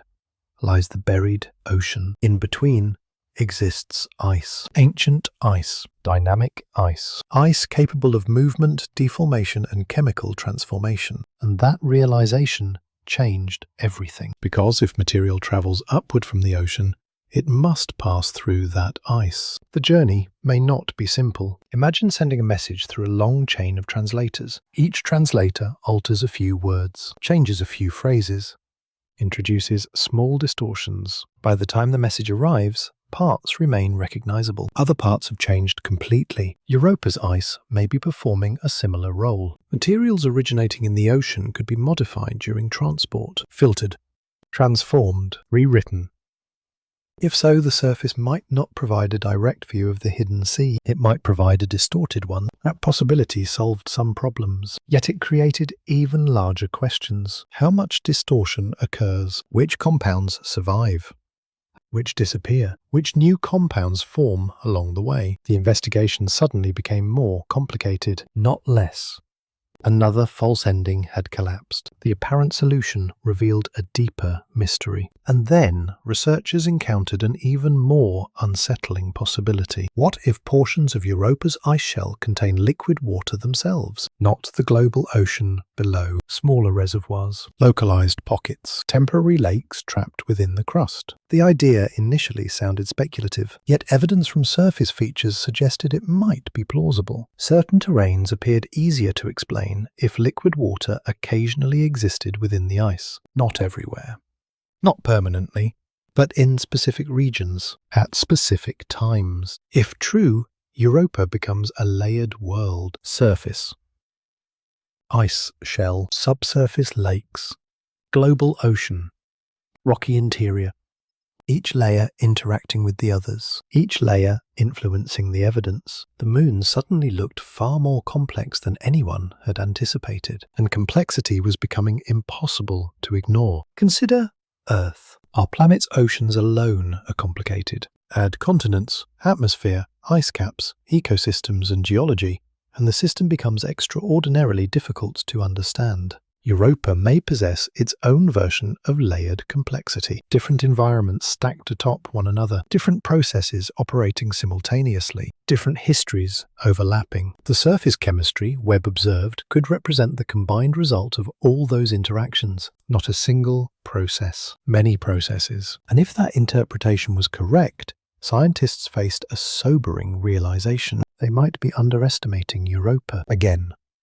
This pattern had repeated throughout the investigation. A simple explanation emerged. New evidence complicated it. The mystery expanded. Another explanation emerged. Another complication followed. Again and again, Europa proved larger than the theories designed to explain it. The moon seemed determined to exceed expectations. And that raised a profound question. Why?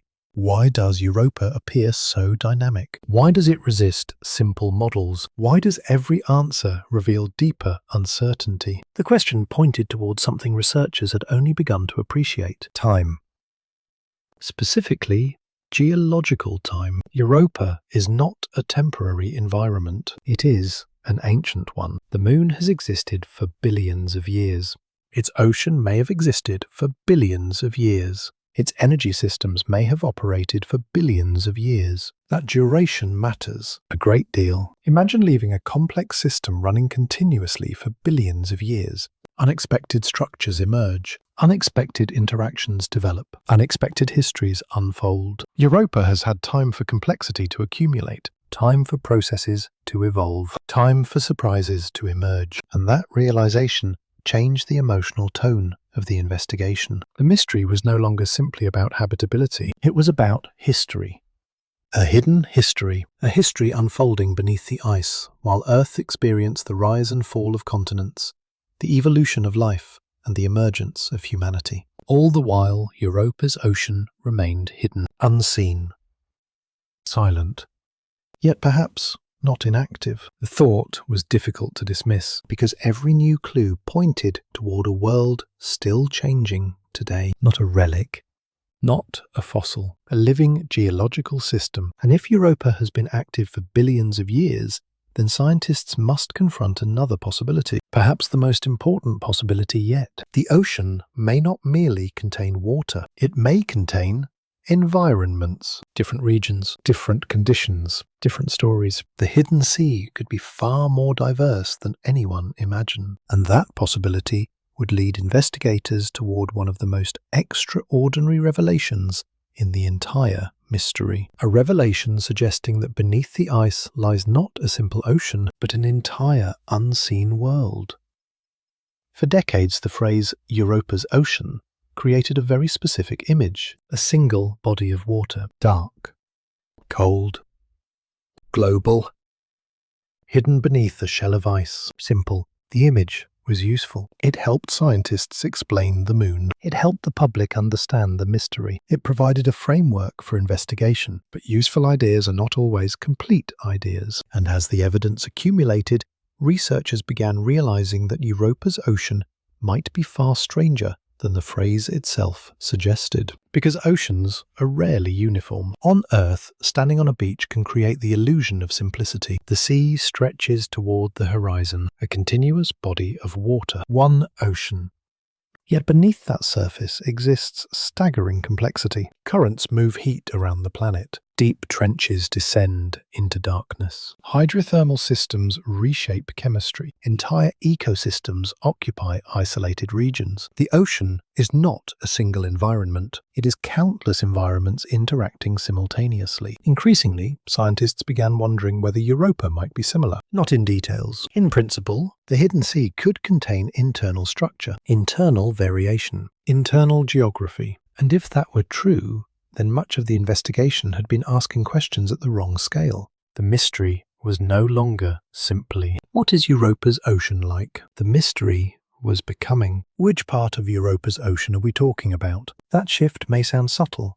In reality, it changes everything. Because complexity creates possibilities, and possibilities create uncertainty. The first hints came from models of circulation. Researchers studying Europa's interior realized that a global ocean does not remain motionless. Energy enters the system continuously. Heat rises from below. The ice shell cools the water above. Differences in temperature generate movement. Currents form.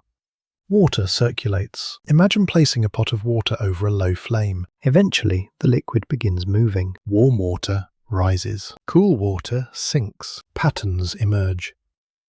Europa's ocean may experience a planetary-scale version of this process, not a stagnant reservoir, a circulating system, a dynamic environment operating continuously for billions of years. That possibility alone was remarkable, but the implications grew larger, because circulation affects chemistry. Chemical compounds do not remain where they originate. They move, mix, accumulate, disperse. Different regions develop different characteristics. Earth's oceans demonstrate this clearly. The Pacific does not behave exactly like the Atlantic. Deep waters differ from shallow waters. Polar regions differ from tropical ones. Variation is everywhere. Could Europa possess similar diversity hidden beneath the ice? The idea seemed increasingly plausible, and James Webb's observations indirectly strengthened it. The uneven distribution of surface compounds hinted that different source regions might exist below. The evidence was not conclusive, but it was suggestive. Again and again, the Moon resisted the notion of uniformity. The chemistry varied, the geology varied, the surface age varied. Why assume the ocean would be any different? Yet another question immediately emerged. If the ocean contains distinct regions, what creates them? The answer may lie far below the water itself. Because beneath the ocean sits a rocky interior, and that rocky interior is not necessarily uniform either. This realization opened an entirely new frontier of speculation. Imagine the floor of Earth's oceans. Mountain ranges stretch for thousands of kilometers. Volcanic systems erupt. Trenches plunge downward. Geological diversity shapes everything above. Europa's seafloor may possess similar complexity. No one has seen it. No one knows its exact appearance. Yet models suggest a rugged landscape may exist beneath the hidden sea, a landscape influencing circulation chemistry and energy flow. Suddenly, the Moon began looking less like a frozen sphere and more like a complete planetary environment. Ice overhead, ocean below, rock beneath. Each layer interacting with the others, each layer contributing to the mystery. And then another unsettling possibility emerged. Hydrothermal activity. Few discoveries have transformed astrobiology more than hydrothermal vents on Earth. Before their discovery, many scientists assumed sunlight was essential for complex ecosystems. The vents shattered that assumption. Life flourished around them. Not because of sunlight, because of chemistry. A lesson was profound. Energy matters more than illumination. Europa's hidden ocean may possess the same principle. If water interacts with a warm, rocky interior, chemical gradients become possible. Minerals dissolve, reactions occur. Energy becomes available, and where energy becomes available, complexity often follows. Not necessarily life. Complexity. Scientists are careful about that distinction, yet the implication remains impossible to ignore. The ocean may be far more chemically active than once imagined. For a moment, this realization appeared to solve several mysteries simultaneously. Energy sources, chemical diversity, geological activity. Everything seemed connected. Another false ending began taking shape. Perhaps Europa is simply a scaled-up version of environments already known on Earth. Perhaps the mystery is not so mysterious after all. Then the evidence created another complication, because Europa is not Earth, and the differences matter a great deal. Earth's oceans exist beneath an atmosphere. Europa's ocean does not. Earth receives abundant sunlight. Europa does not. Earth possesses active plate tectonics. Whether Europa possesses anything comparable remains unknown. The similarities are useful. The differences may be decisive. Researchers realized they could not simply project Earth's history onto Europa. The Moon may follow entirely different rules, entirely different pathways, entirely different outcomes. This realization was both exciting and unsettling. Exciting because it expanded the range of possibilities. Unsettling because it made prediction far more difficult. The deeper scientists looked, the less familiar Europa became. The Moon was transforming from an analogue of Earth into something uniquely its own, a hidden world shaped by conditions rarely found elsewhere. And then came another realization, perhaps the most disturbing one yet. If Europa's ocean truly contains diverse environments, then different regions may possess vastly different levels of habitability. Some areas might be chemically rich, others chemically poor, some active, others dormant. The Moon could contain favorable environments without being favorable everywhere. That idea may seem obvious, yet it changes the search entirely, because life, if it exists, would not necessarily occupy an entire ocean. It might exist only in specific niches, specific locations, specific conditions. The ocean suddenly appeared less like a uniform sea and more like a landscape, an unseen landscape hidden beneath kilometers of ice, a landscape potentially containing regions unlike anything humanity has ever observed. And that thought led investigators toward an extraordinary possibility. Perhaps Europa's greatest secret is not the ocean itself. Perhaps the greatest secret is the world hidden within the ocean. Its geography, its structures, its environments, its hidden landscapes. Landscapes no human eye has ever seen. Landscapes that may have existed unchanged for billions of years. The next stage of the investigation would attempt to reconstruct those invisible places, not from direct observation, from clues, fragments, models. And the results would reveal a world beneath the ice far stranger than anyone expected. Human beings are creatures of landscapes. We understand mountains. We understand valleys. We understand coastlines, deserts, rivers, and plains. Whenever we encounter a new world, we instinctively try to imagine its geography. What does it look like? What would it feel like to stand there? What lies beyond the horizon? Europa frustrates that instinct. Its most important landscapes are hidden. Everything visible from above is merely the outer shell, the true terrain.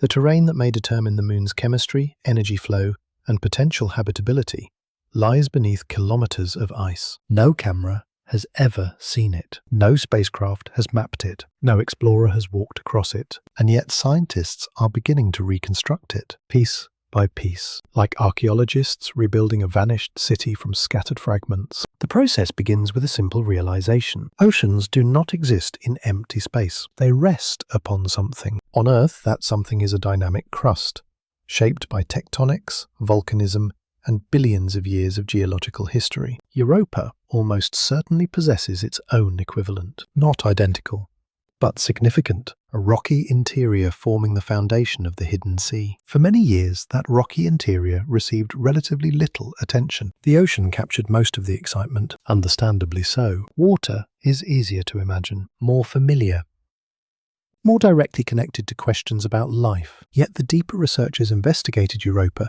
the more important the sea floor became, because water alone explains very little. Water interacting with rock explains much more. Imagine two identical oceans, one floating above a completely inert floor, the other above an active geological landscape filled with fractures, minerals, and heat sources. The second ocean becomes far more interesting, far more dynamic. Europa increasingly appeared to belong in the second category, and that realization transformed the hidden seafloor into one of the most important regions in the entire solar system. Although nobody has seen it directly, models suggest it may be surprisingly rugged. Mountainous regions, basins, fracture networks, perhaps even volcanic structures. The exact details remain uncertain, but few scientists now imagine a perfectly smooth environment. Nature rarely produces such simplicity. Instead, complexity seems far more likely. A landscape shaped by ancient forces operating over immense spans of time. And if that landscape exists, it influences everything above it: the ocean, the chemistry, the energy distribution, perhaps even the habitability of the moon itself. One analogy helps illustrate the idea. Imagine Earth's oceans without the mid-Atlantic ridge, without trenches, without seamounts, without hydrothermal systems. The water would still exist, but the environment would be profoundly different. Geography shapes possibility. Europa's hidden geography may do the same. And that possibility led researchers toward one of the most intriguing questions in the investigation. Could hydrothermal vents exist beneath Europa's ocean? The question appears repeatedly because its implications are enormous. On Earth, hydrothermal vents are extraordinary places. Seawater descends into the crust. Heat transforms it. Minerals dissolve into the water. The heated fluid rises back into the ocean. Chemical gradients form. Energy becomes available. Entire ecosystems emerge. The process creates islands of activity within darkness, small worlds within a larger world. Could Europa possess similar environments? The answer remains uncertain. Yet evidence increasingly suggests it is possible, perhaps even likely. The combination of water, rock, and internal energy naturally leads researchers toward that conclusion. If warm regions exist within the rocky interior, interactions with seawater become inevitable, and where interactions occur, chemistry follows. The implications extend far beyond geology, because hydrothermal environments create diversity. Not every region of an ocean behaves the same way. Localized hotspots emerge. Unique chemical conditions develop. Different niches become possible. The hidden ocean becomes a patchwork of environments rather than a single uniform sea. This idea represented a major shift in thinking. Europa was no longer merely an ocean world. It was becoming an ecosystem of environments. Again, not necessarily biological ecosystems. Geological and chemical ecosystems. Networks of interacting conditions. Complexity layered upon complexity. The more scientists examined the possibility, the stranger the moon became. Then another question emerged. How old are these hidden landscapes? The answer may be difficult to comprehend. Potentially billions of years. Longer than complex life has existed on Earth. Longer than the dinosaurs. Longer than multicellular organisms. Perhaps even longer than many geological features on our own planet. Earth constantly renews itself. Continents drift. Mountains erode. Oceans open and close. Much of Earth's ancient history has been erased. Europa may preserve environments that have remained relatively stable for astonishing periods of time. If true, those landscapes have experienced uninterrupted evolution, not biological evolution necessarily, but geological and chemical evolution for durations almost impossible to visualize. Imagine a natural experiment running continuously for billions of years. No interruptions, no extinctions caused by asteroid impacts, no continental rearrangements, no atmospheric transformations, just an ocean rock chemistry and energy interacting across unimaginable spans of time. The thought is difficult to ignore because time changes systems, even simple systems. Given enough time, unexpected structures emerge, unexpected interactions appear, unexpected histories unfold. Europa has had plenty of time, perhaps too much time to dismiss casually. And yet another mystery followed. If these hidden landscapes exist, do they influence the surface? Scientists increasingly suspect they do. Indirectly, the energy originating below may affect ocean circulation. Ocean circulation may influence ice dynamics. Ice dynamics may shape fractures. Fractures may transport materials upward. Surface chemistry records the results. In this framework, everything becomes connected. the scars James Webb observed, the compounds it detected, the geological activity inferred from surface features, all may trace their origins back to unseen landscapes buried beneath kilometers of water and ice. The moon begins to resemble a chain of causes extending from the rocky interior to the frozen exterior. A planetary system operating as a whole. For a moment, the mystery seemed almost manageable. Perhaps Europa's hidden geography explains everything. Perhaps the ocean's complexity originates there. Perhaps the chemical anomalies originate there. Perhaps the story finally makes sense. Then another complication appeared. One more reminder that Europa rarely rewards confidence. Because even if hydrothermal systems exist, even if energy flows through the ocean, even if chemistry becomes increasingly complex, a critical question remains unanswered. The question that has haunted the investigation from the beginning. What does any of this mean for life? Not habitability, not potential, life itself. The distinction becomes impossible to avoid. Europa appears increasingly capable of supporting life, yet capability is not evidence. And after decades of study, no direct evidence exists. None. Which means scientists must confront a deeply uncomfortable possibility. A world can possess oceans, energy, chemistry, and billions of years of stability, and still remain silent. The next stage of the investigation would focus on that silence, because the most difficult question was no longer whether Europa could support life. The most difficult question was whether the moon's hidden history had already produced something waiting in the darkness below.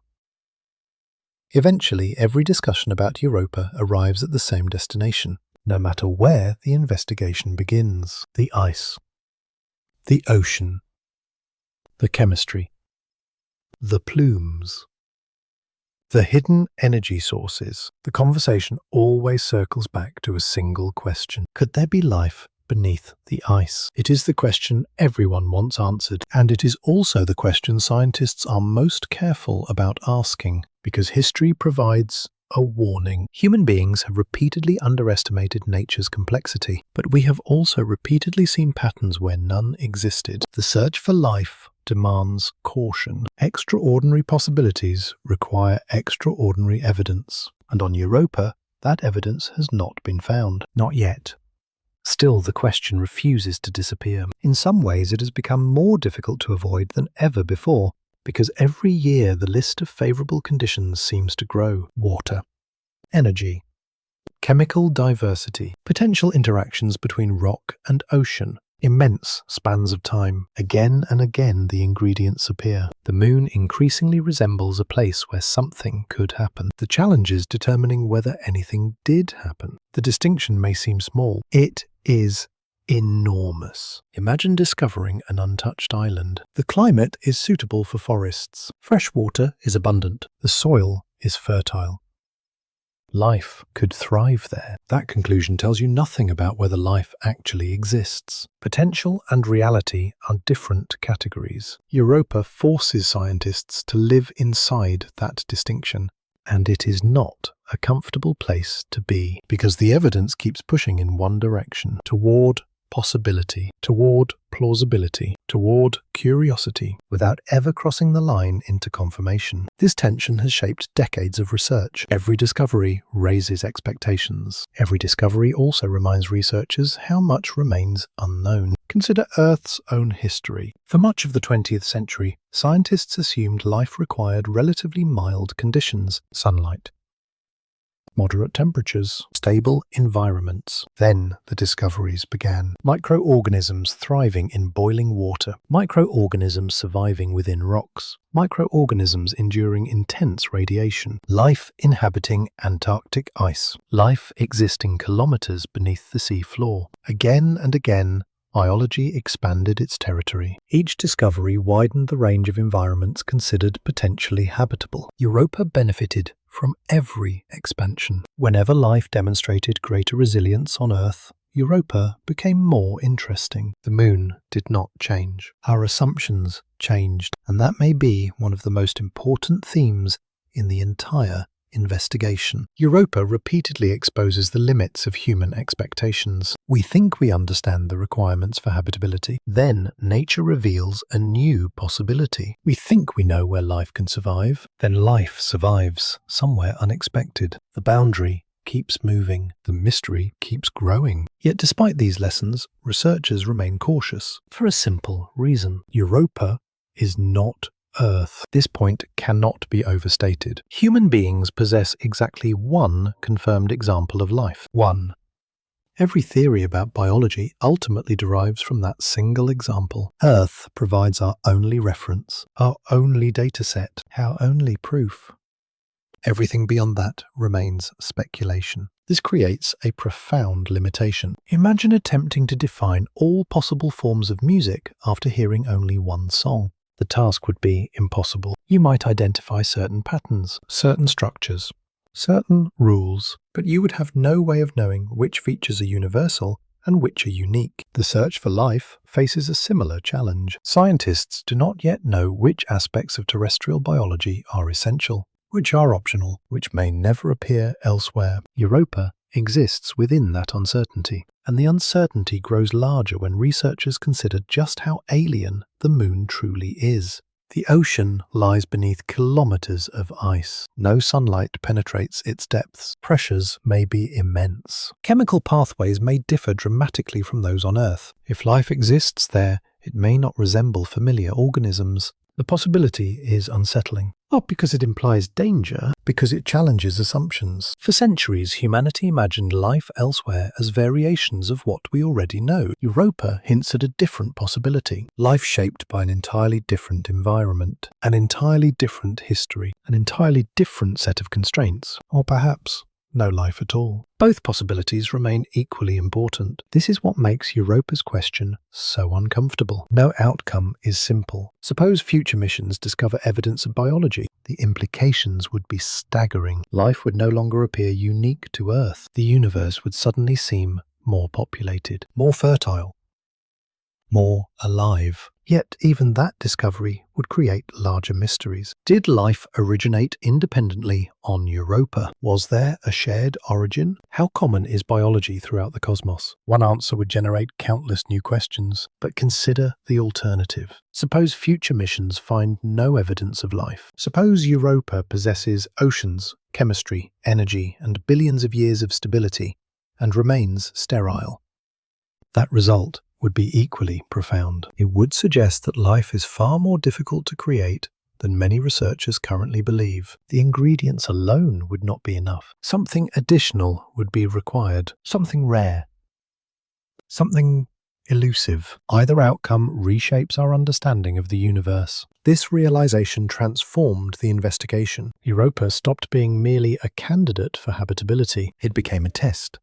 A natural experiment capable of answering one of humanity's oldest questions. How easy is it for life to emerge? The Moon may eventually provide an answer. Yet today, that answer remains hidden. And perhaps the most surprising aspect of the mystery is how little direct evidence scientists possess. Despite decades of research, every argument remains indirect. Every conclusion rests upon inference. The ocean has not been sampled. The seafloor has not been observed. The chemistry has not been measured directly. Researchers are reconstructing an entire world from clues scattered across its surface. The achievement is extraordinary. The uncertainty remains enormous. James Webb has sharpened the picture, but it has not completed it. The telescope revealed patterns, anomalies, connections, possibilities. What it did not reveal was certainty, and certainty remains frustratingly out of reach. Yet something important has changed. The investigation is no longer asking whether Europa deserves attention. That question has already been answered. The Moon has earned its place among the most compelling destinations in planetary science. Instead, researchers are confronting a larger possibility, one that reaches beyond habitability, beyond biology, beyond Europa itself. Because the more scientists learn about the Moon,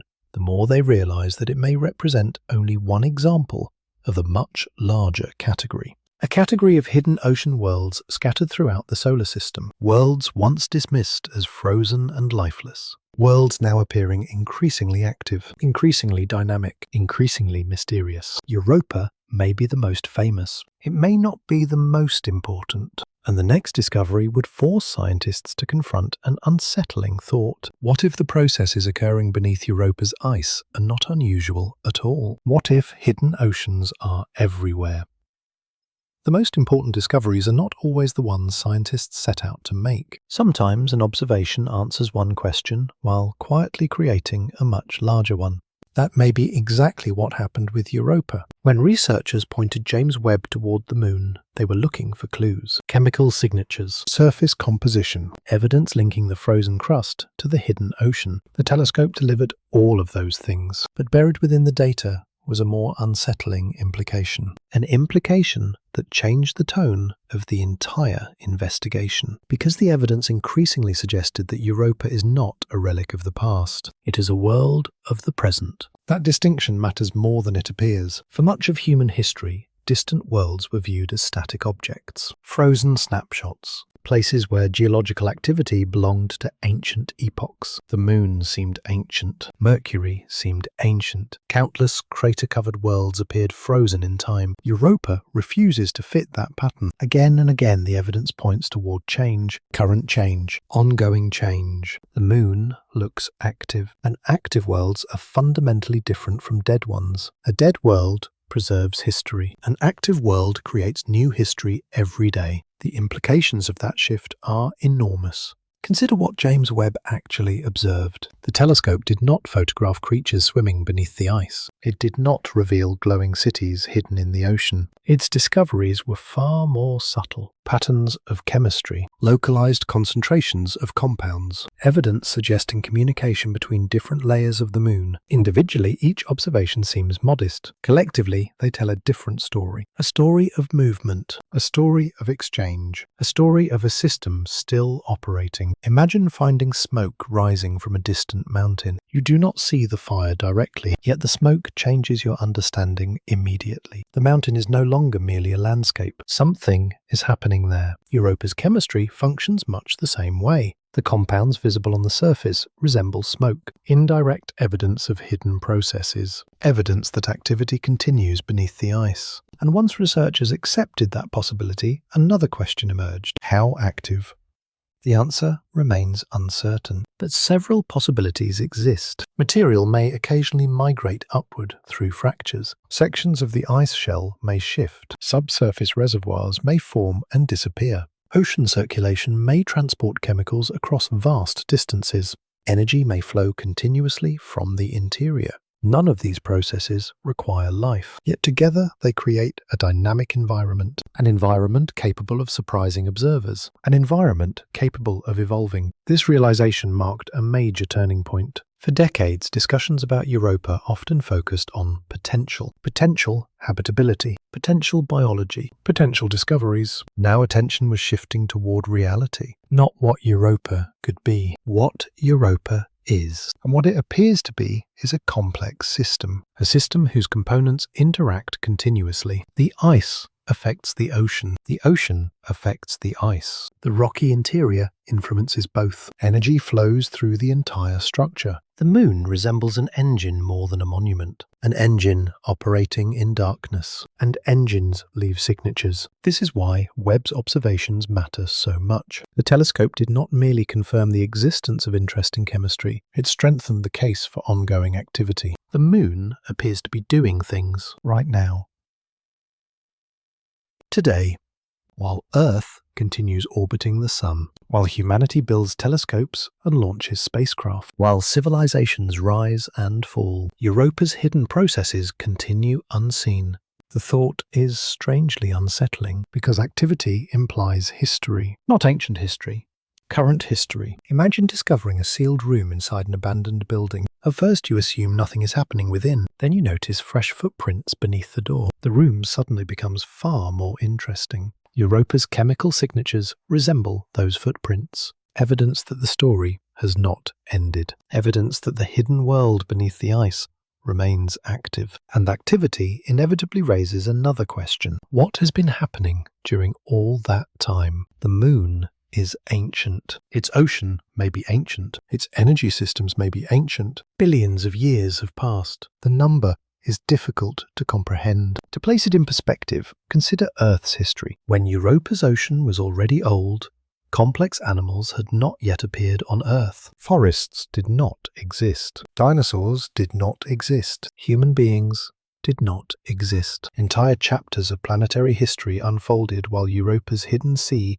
remained concealed beneath ice. The ocean has had time, an extraordinary amount of time. Time for chemistry to evolve, time for geological systems to develop, time for complexity to emerge. Again, complexity does not mean life. Scientists remain careful about that distinction. Yet the importance of time cannot be ignored, because time amplifies possibilities. Given enough time, simple systems often become more intricate. Patterns emerge, structures form, interactions multiply. Europa has had billions of years for that process to occur, and James Webb's observations hint that the system remains active even now. For a moment, another false ending seemed possible. Perhaps this is the answer. Europa is geologically active. The chemistry reflects that activity. Mystery solved.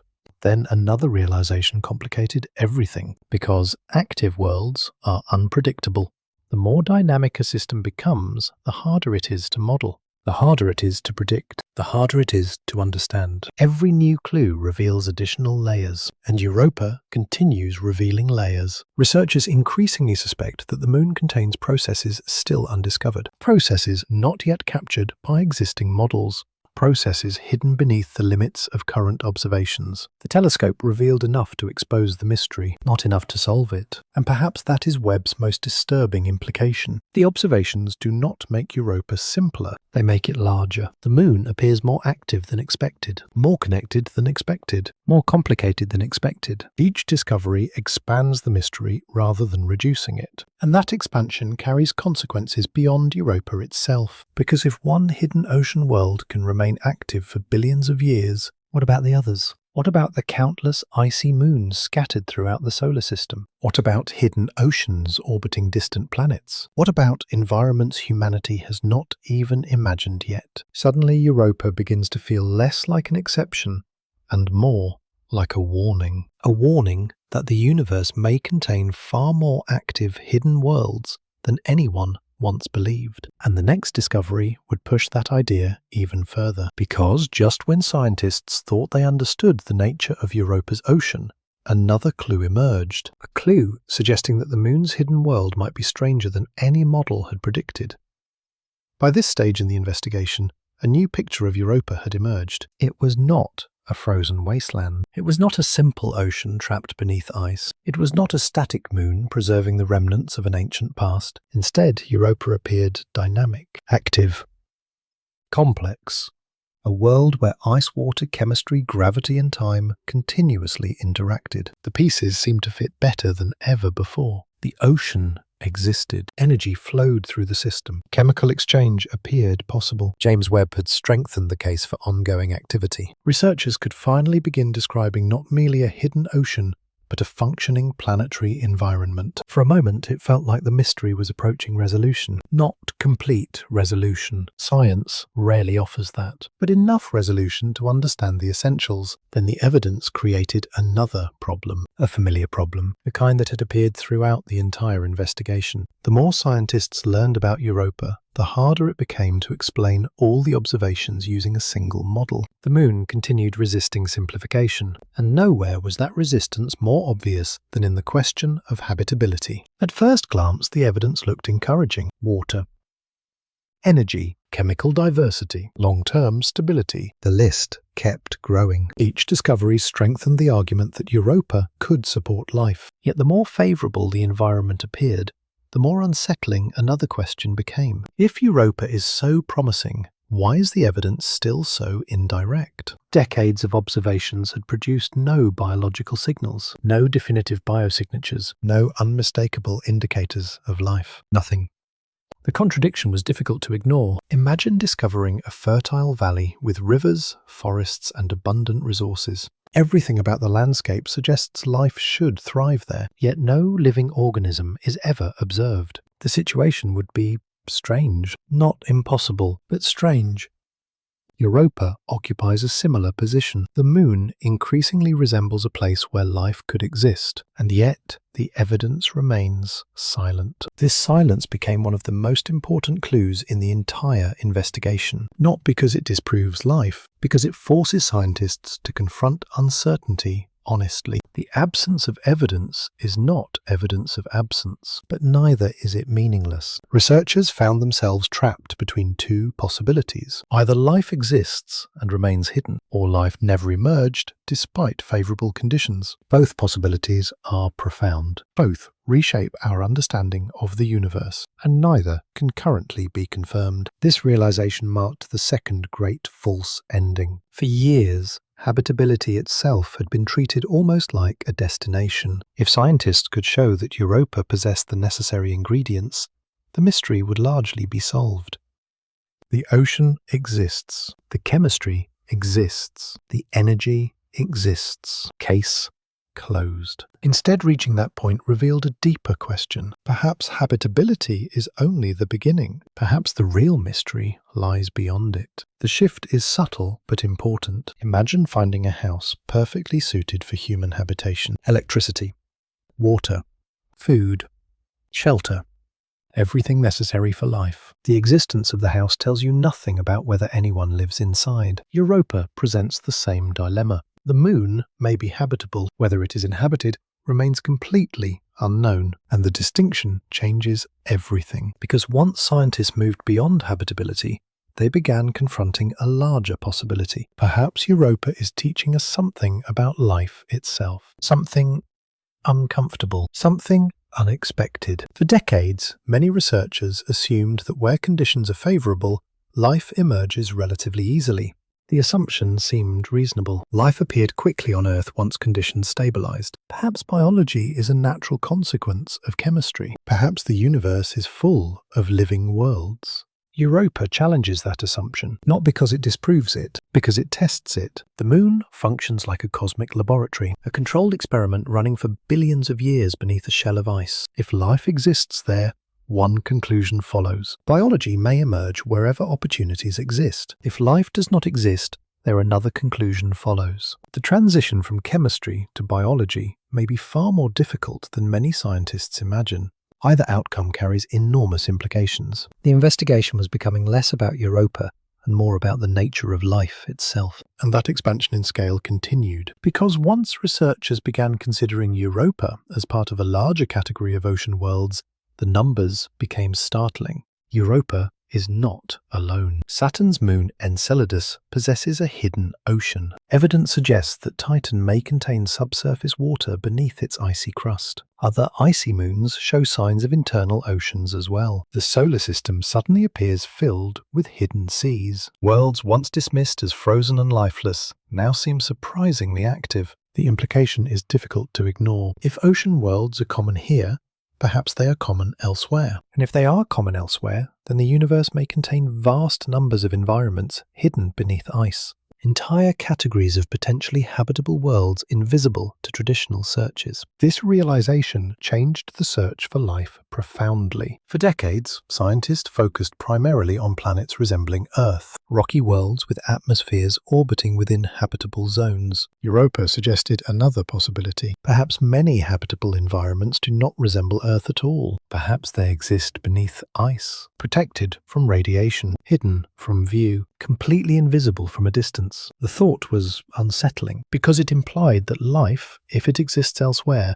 may often occupy places humanity would never notice. Entire biospheres could remain concealed beneath frozen shells. Entire histories could unfold unseen. The universe might be full of hidden worlds. Worlds not unlike Europa. And suddenly the moon looked different again. Not merely as an object of study, not merely as a destination for future spacecraft, but as a representative, a member of a potentially enormous family of hidden ocean environments. The mystery had expanded from one moon to countless worlds. And with that expansion came a final realization. Europa may never provide simple answers. Every discovery seems to reveal additional complexity. Every clue opens new questions. The moon behaves less like a puzzle with a single solution, and more like a doorway. a doorway leading toward larger mysteries. Mysteries about life, about habitability, about hidden oceans throughout the cosmos. The investigation was no longer approaching an ending. It was approaching a transformation, because the final chapters would move beyond Europa entirely, beyond Jupiter, beyond the solar system, toward a question that touches every search for life ever undertaken. What if the most important environments in the universe are the ones we cannot see? Throughout the investigation, scientists kept returning to Earth, not because Europa resembles Earth, because Earth remains the only example we have, the only world known to support life, the only place where chemistry undeniably crossed the threshold into biology. Whenever researchers confront an unknown environment, they inevitably compare it to the one environment they understand best. And yet, the deeper they looked into Europa, the stranger those comparisons became. At first, the similarities seemed obvious. Both worlds contain water. Both possess internal energy. Both appear geologically active. Both may support complex chemical interactions between rock and ocean. The parallels were encouraging, perhaps even comforting. They suggested that Europa was not completely alien, that the moon could be understood using familiar concepts. Then the differences began to accumulate, and those differences changed everything. Earth's oceans exist beneath an atmosphere. Europa's ocean exists beneath kilometers of ice. Earth receives abundant sunlight. Europa receives almost none. Earth's surface and oceans exchange energy constantly. Europa's ocean has been isolated from direct sunlight for billions of years. Earth feels open. Europa feels sealed. The distinction is profound. Imagine comparing a forest to a cave. Both may contain life. Both may contain water. Both may contain energy. Yet the environments are fundamentally different. Europa occupies the role of the cave, a hidden environment operating beyond ordinary experience. And that realization led scientists toward one of the most fascinating comparisons in planetary science. Not Earth's surface. Earth's deepest oceans. Because if any place on our planet resembles Europa, it is not a tropical coastline or a shallow sea.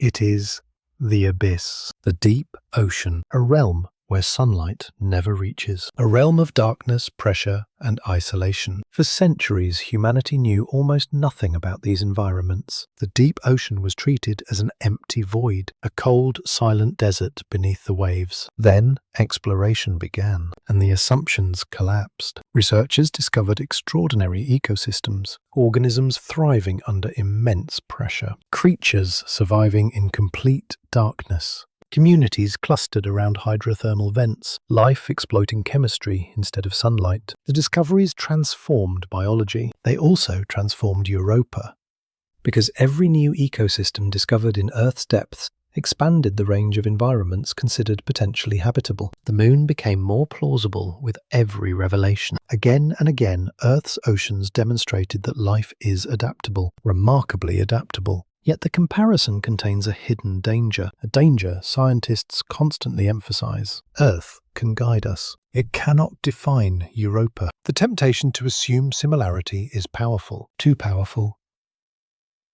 Human beings naturally search for familiar patterns. We want Europa to make sense through the lens of Earth. But the moon may be teaching a different lesson. Perhaps truly alien environments cannot be understood merely through analogy. Perhaps Europa represents something fundamentally different, a world following its own rules, its own history, its own possibilities. This realization became increasingly important as researchers considered timescales. Earth's surface changes constantly. Continents drift, mountains rise and erode, atmospheres evolve, climate fluctuates, extinction events reshape ecosystems. The planet is dynamic. Europa is dynamic too, but in a very different way. Its ocean may have remained isolated beneath ice for immense periods of time, billions of years. The number appears repeatedly because it matters enormously. Imagine an environment protected from many of the disruptions that affect Earth. No asteroid impact wiping out surface ecosystems, no changing atmosphere, no shifting continents, no seasonal sunlight penetrating the ocean, just water chemistry, energy, and time. An astonishing amount of time. The implications are difficult to grasp because stability changes possibilities. Given enough stability, systems evolve along unexpected paths. Unexpected structures emerge. Unexpected histories unfold. Europa may have been conducting one of the longest-running natural experiments in the solar system, entirely hidden from view. And that thought led researchers toward a deeper question. Perhaps the real significance of Europa has nothing to do with life directly. Perhaps its importance lies in what it teaches us about environments. For most of human history, habitable worlds were imagined as Earth-like worlds, blue skies, liquid water, sunlit surfaces. Europa challenges that image completely. The Moon suggests that habitable environments may exist beneath ice, in darkness, far from stars, protected from the conditions traditionally associated with life. The idea feels almost backwards, yet the evidence increasingly supports it. And if that idea is correct, then humanity may have been searching for life in the wrong places, or at least incomplete places. Imagine standing on a shoreline and searching only the surface of the water for signs of life. You might overlook everything happening in the depths below. Europa raises the possibility that the universe contains countless hidden depths, places invisible to distant observers, places that conventional searches might never detect. The implication is profound, because hidden oceans may be easier to create than Earth-like planets. Ice is common, water is common, gravitational heating is common. The ingredients appear throughout planetary systems. Perhaps ocean worlds represent one of the most widespread habitats in the cosmos. No one knows. But the possibility grows increasingly difficult to dismiss, and that possibility changes the scale of the mystery completely. The investigation began with a moon orbiting Jupiter. Now it was expanding toward an entirely different question. How many hidden oceans exist in the universe? The number could be enormous. Every icy moon, every frozen planetary body, every environment warmed internally. Potentially another Europa, another unseen sea, another hidden world. The cosmos suddenly looked less empty. Not because life had been discovered, because opportunities for life appeared far more abundant than once imagined. Yet abundance creates its own mystery. If favorable environments are common, what does that imply? Does life emerge frequently or rarely? Does chemistry naturally organize itself into biology? Or is the transition extraordinarily difficult? Europa remains silent on those questions for now.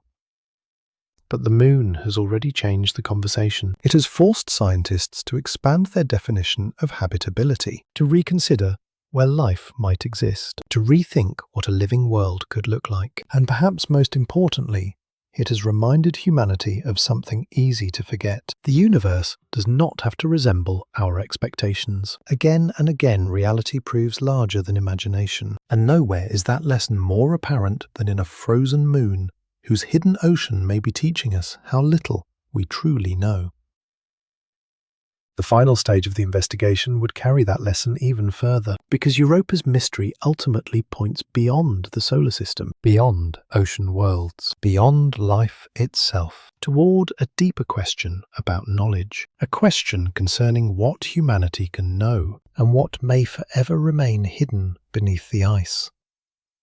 At some point, Europa stops being a destination. It becomes an idea. That transformation may be the most important result of the entire investigation, because the moon's greatest contribution to science may not be anything hidden beneath its ice. It may be the way it changed how humanity thinks about the universe. For generations, the search for life followed a relatively simple strategy. Find worlds that resemble Earth. Look for liquid water. Look for atmospheres. Look for temperatures capable of supporting biology. The logic was understandable. Earth was the only example available. Naturally, scientists searched for variations of what they already knew, yet Europa quietly challenged that framework. Not all at once.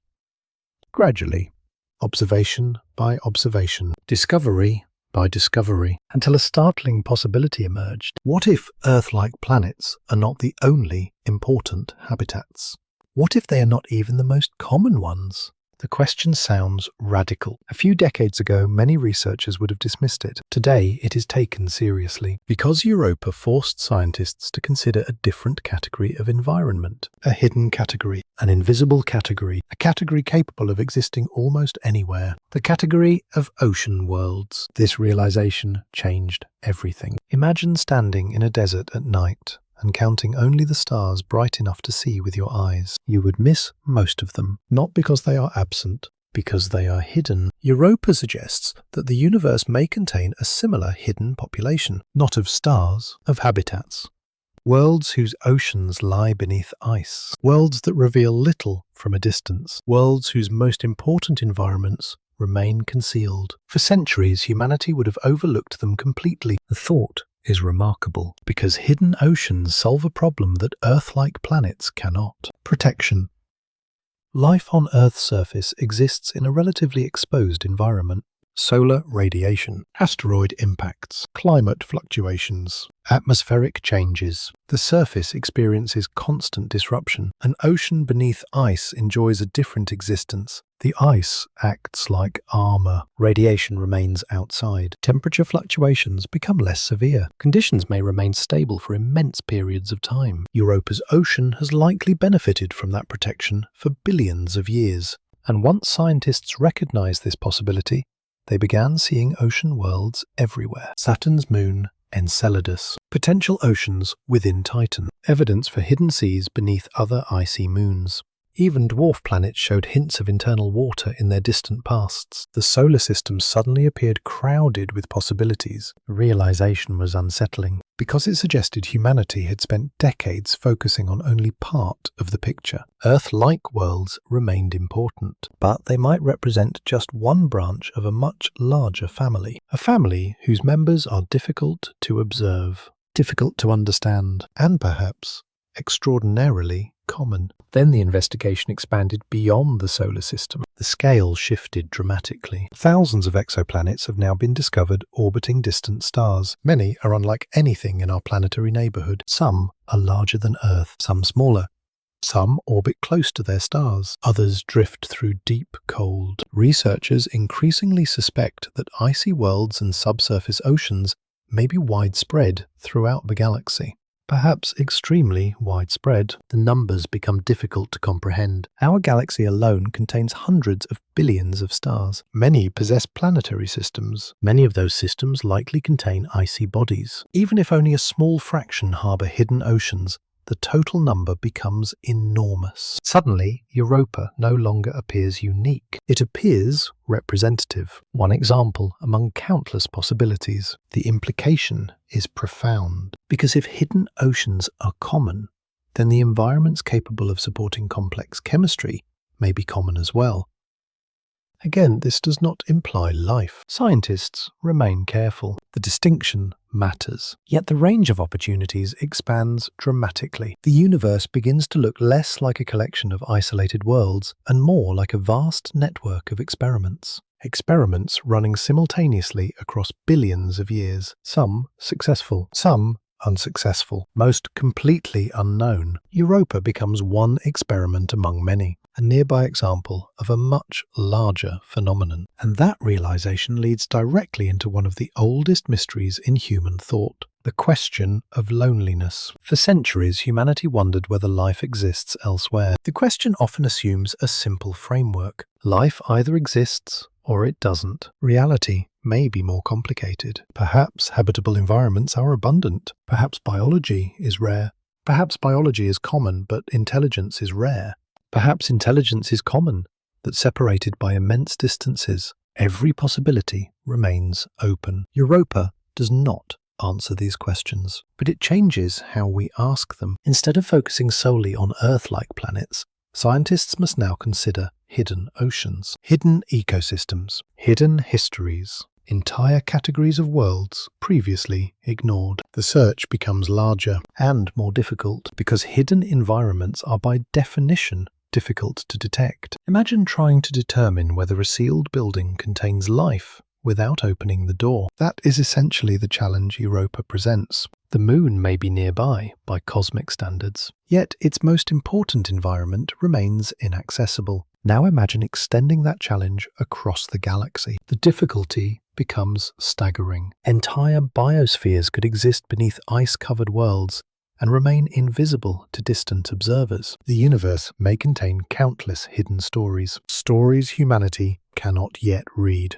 This realization changes the emotional tone of the search. The question is no longer merely whether life exists elsewhere. The question becomes whether we are capable of finding it. Perhaps the cosmos is not silent. Perhaps our instruments simply hear only part of the conversation. Europa embodies that possibility. For decades, the moon looked like a frozen object. Only later did scientists realize an ocean might exist below. The lesson is powerful. Reality often contains more than appearances reveal. And that lesson extends far beyond planetary science. It touches astronomy itself. The history of science repeatedly follows the same pattern. We observe something simple. We investigate. Complexity emerges. The mystery expands. The universe grows larger. Europa follows that pattern perfectly. What appeared to be a frozen moon became a hidden ocean. The hidden ocean became a dynamic environment. The environment became a model for countless possible worlds. Each discovery widened the horizon.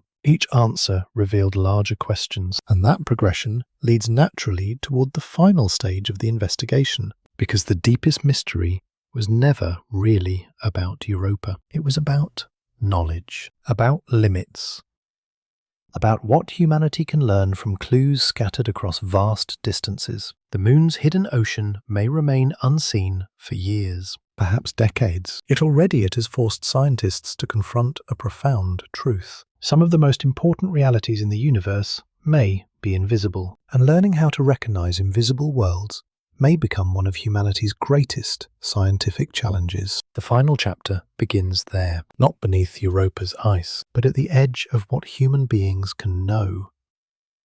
In the end, Europa leaves us with something unexpected, not an answer, a perspective. That may sound disappointing. After all, humanity built telescopes powerful enough to peer into the earliest chapters of cosmic history. We sent spacecraft across billions of kilometers. We mapped distant worlds. We detected oceans hidden beneath ice. Surely all of that effort should produce certainty. Yet certainty is not what Europa offers. Europa offers a reminder that knowledge often begins where certainty ends. When James Webb turned toward the moon, scientists hoped to clarify a mystery. Instead, they revealed a larger one. The telescope strengthened the evidence for a hidden ocean. It exposed unusual chemistry. It reinforced the possibility of exchange between the surface and the world below. It suggested a dynamic environment rather than a frozen relic. Each discovery mattered. Each discovery also widened the horizon. The closer we looked, the larger the mystery became. That pattern appears repeatedly throughout scientific history. The telescope reveals more than expected. The microscope reveals more than expected. The spacecraft reveals more than expected. Reality consistently exceeds the boundaries of imagination. Europa may be one of the clearest examples. For centuries, it was a point of light, then a moon, then a frozen moon, then a moon with an ocean, then a moon with chemistry, then a moon with energy, then a moon with the potential for habitability. Every step transformed the mystery. Every step revealed another layer hidden beneath the previous one. And perhaps that layering is the true lesson, because Europa exists in layers. Ice above, ocean below, rock beneath, each concealing the next, each forcing investigators to infer rather than observe. Human knowledge often works the same way. We rarely see reality directly. Instead, we reconstruct it from traces, evidence, patterns, remnants.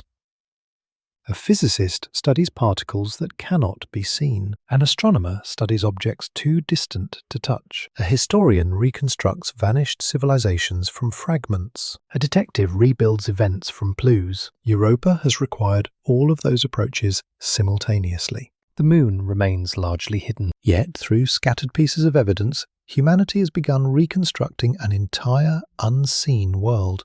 That achievement is extraordinary and incomplete. The incompleteness matters because the unanswered questions are now more significant than the answers. Does life exist beneath the ice? We do not know. How active is the ocean? We do not know. What chemistry dominates its depths? We do not know. What landscapes exist on the sea floor? We do not know. How many similar worlds exist throughout the galaxy? We do not know. Again and again, uncertainty remains. Not because science has failed, because science has succeeded. Every discovery exposed new territory. Every answer revealed additional mysteries. The investigation expanded faster than certainty could keep pace. And perhaps that is exactly what should happen when confronting something genuinely unknown. Europa is not merely challenging specific theories, it is challenging assumptions. For centuries, people imagining life requiring sunlight. Europa questioned that assumption. People imagined habitable worlds resembling Earth. Europa questioned that assumption. People imagined the most important environments being visible. Europa questioned that assumption as well. The moon repeatedly forces humanity to think differently, to imagine possibilities beyond familiar experience. That may be its greatest contribution, not evidence of life. Evidence of imagination. Evidence that reality is larger than our expectations. The implications extend far beyond Jupiter, because hidden oceans are no longer extraordinary. They appear increasingly common beneath icy moons, within distant planetary systems, perhaps throughout the galaxy. Entire environments may exist beyond ordinary observation. Entire histories may unfold in darkness. Entire ecosystems may remain hidden beneath layers of ice, or perhaps not. The uncertainty remains, yet even the possibility changes how we see the universe. The cosmos begins to feel less empty, not because life has been discovered, because opportunities for life appear more abundant than once imagined. An abundance creates a profound question. If environments like Europa are widespread, what stories are unfolding within them? At this moment, while Earth circles the sun, countless hidden worlds may be evolving unseen. Chemical reactions may be occurring. Oceans may be circulating. Energy may be flowing through buried environments. Histories may be unfolding in complete darkness. Humanity remains unaware of almost all of them. That realization is both humbling and beautiful. Humbling because it reveals how small our knowledge remains. Beautiful because it reveals how much remains to discover. The story of Europa ultimately becomes a story about limits, not the limits of the universe, the limits of observation, the limits of certainty, the limits of human perspective. For most of history, Europa looked silent. Now we know it was never silent. We simply lacked the tools to hear it. What other silent worlds are waiting? What other hidden oceans remain undiscovered? What other assumptions are destined to collapse beneath future observations? No one knows, and that uncertainty may be the most important discovery of all. Because science is often described as a search for answers. In reality, its greatest achievements frequently involve better questions. Europa has given humanity better questions. Questions about habitability. Questions about life. Questions about hidden worlds. Questions about how much reality remains concealed beneath surfaces we barely understand. James Webb did not solve Europa. It revealed how unsolved Europa truly is. The moon remains hidden. The ocean remains unseen. The darkness beneath the ice remains largely unexplored. Yet, through chemistry, through light, through faint traces scattered across a frozen surface, humanity has begun to glimpse something remarkable. Not merely another moon, another possibility. A possibility that stretches from Europa to every ocean world in the cosmos. A possibility that suggests the universe may contain far more hidden complexity than we once believed. And perhaps that is where the investigation should end, not with certainty, not with a final answer, but with a question lingering in the darkness. If a frozen moon orbiting Jupiter can conceal an entire ocean for billions of years, what else is the universe hiding? Perhaps future telescopes will tell us.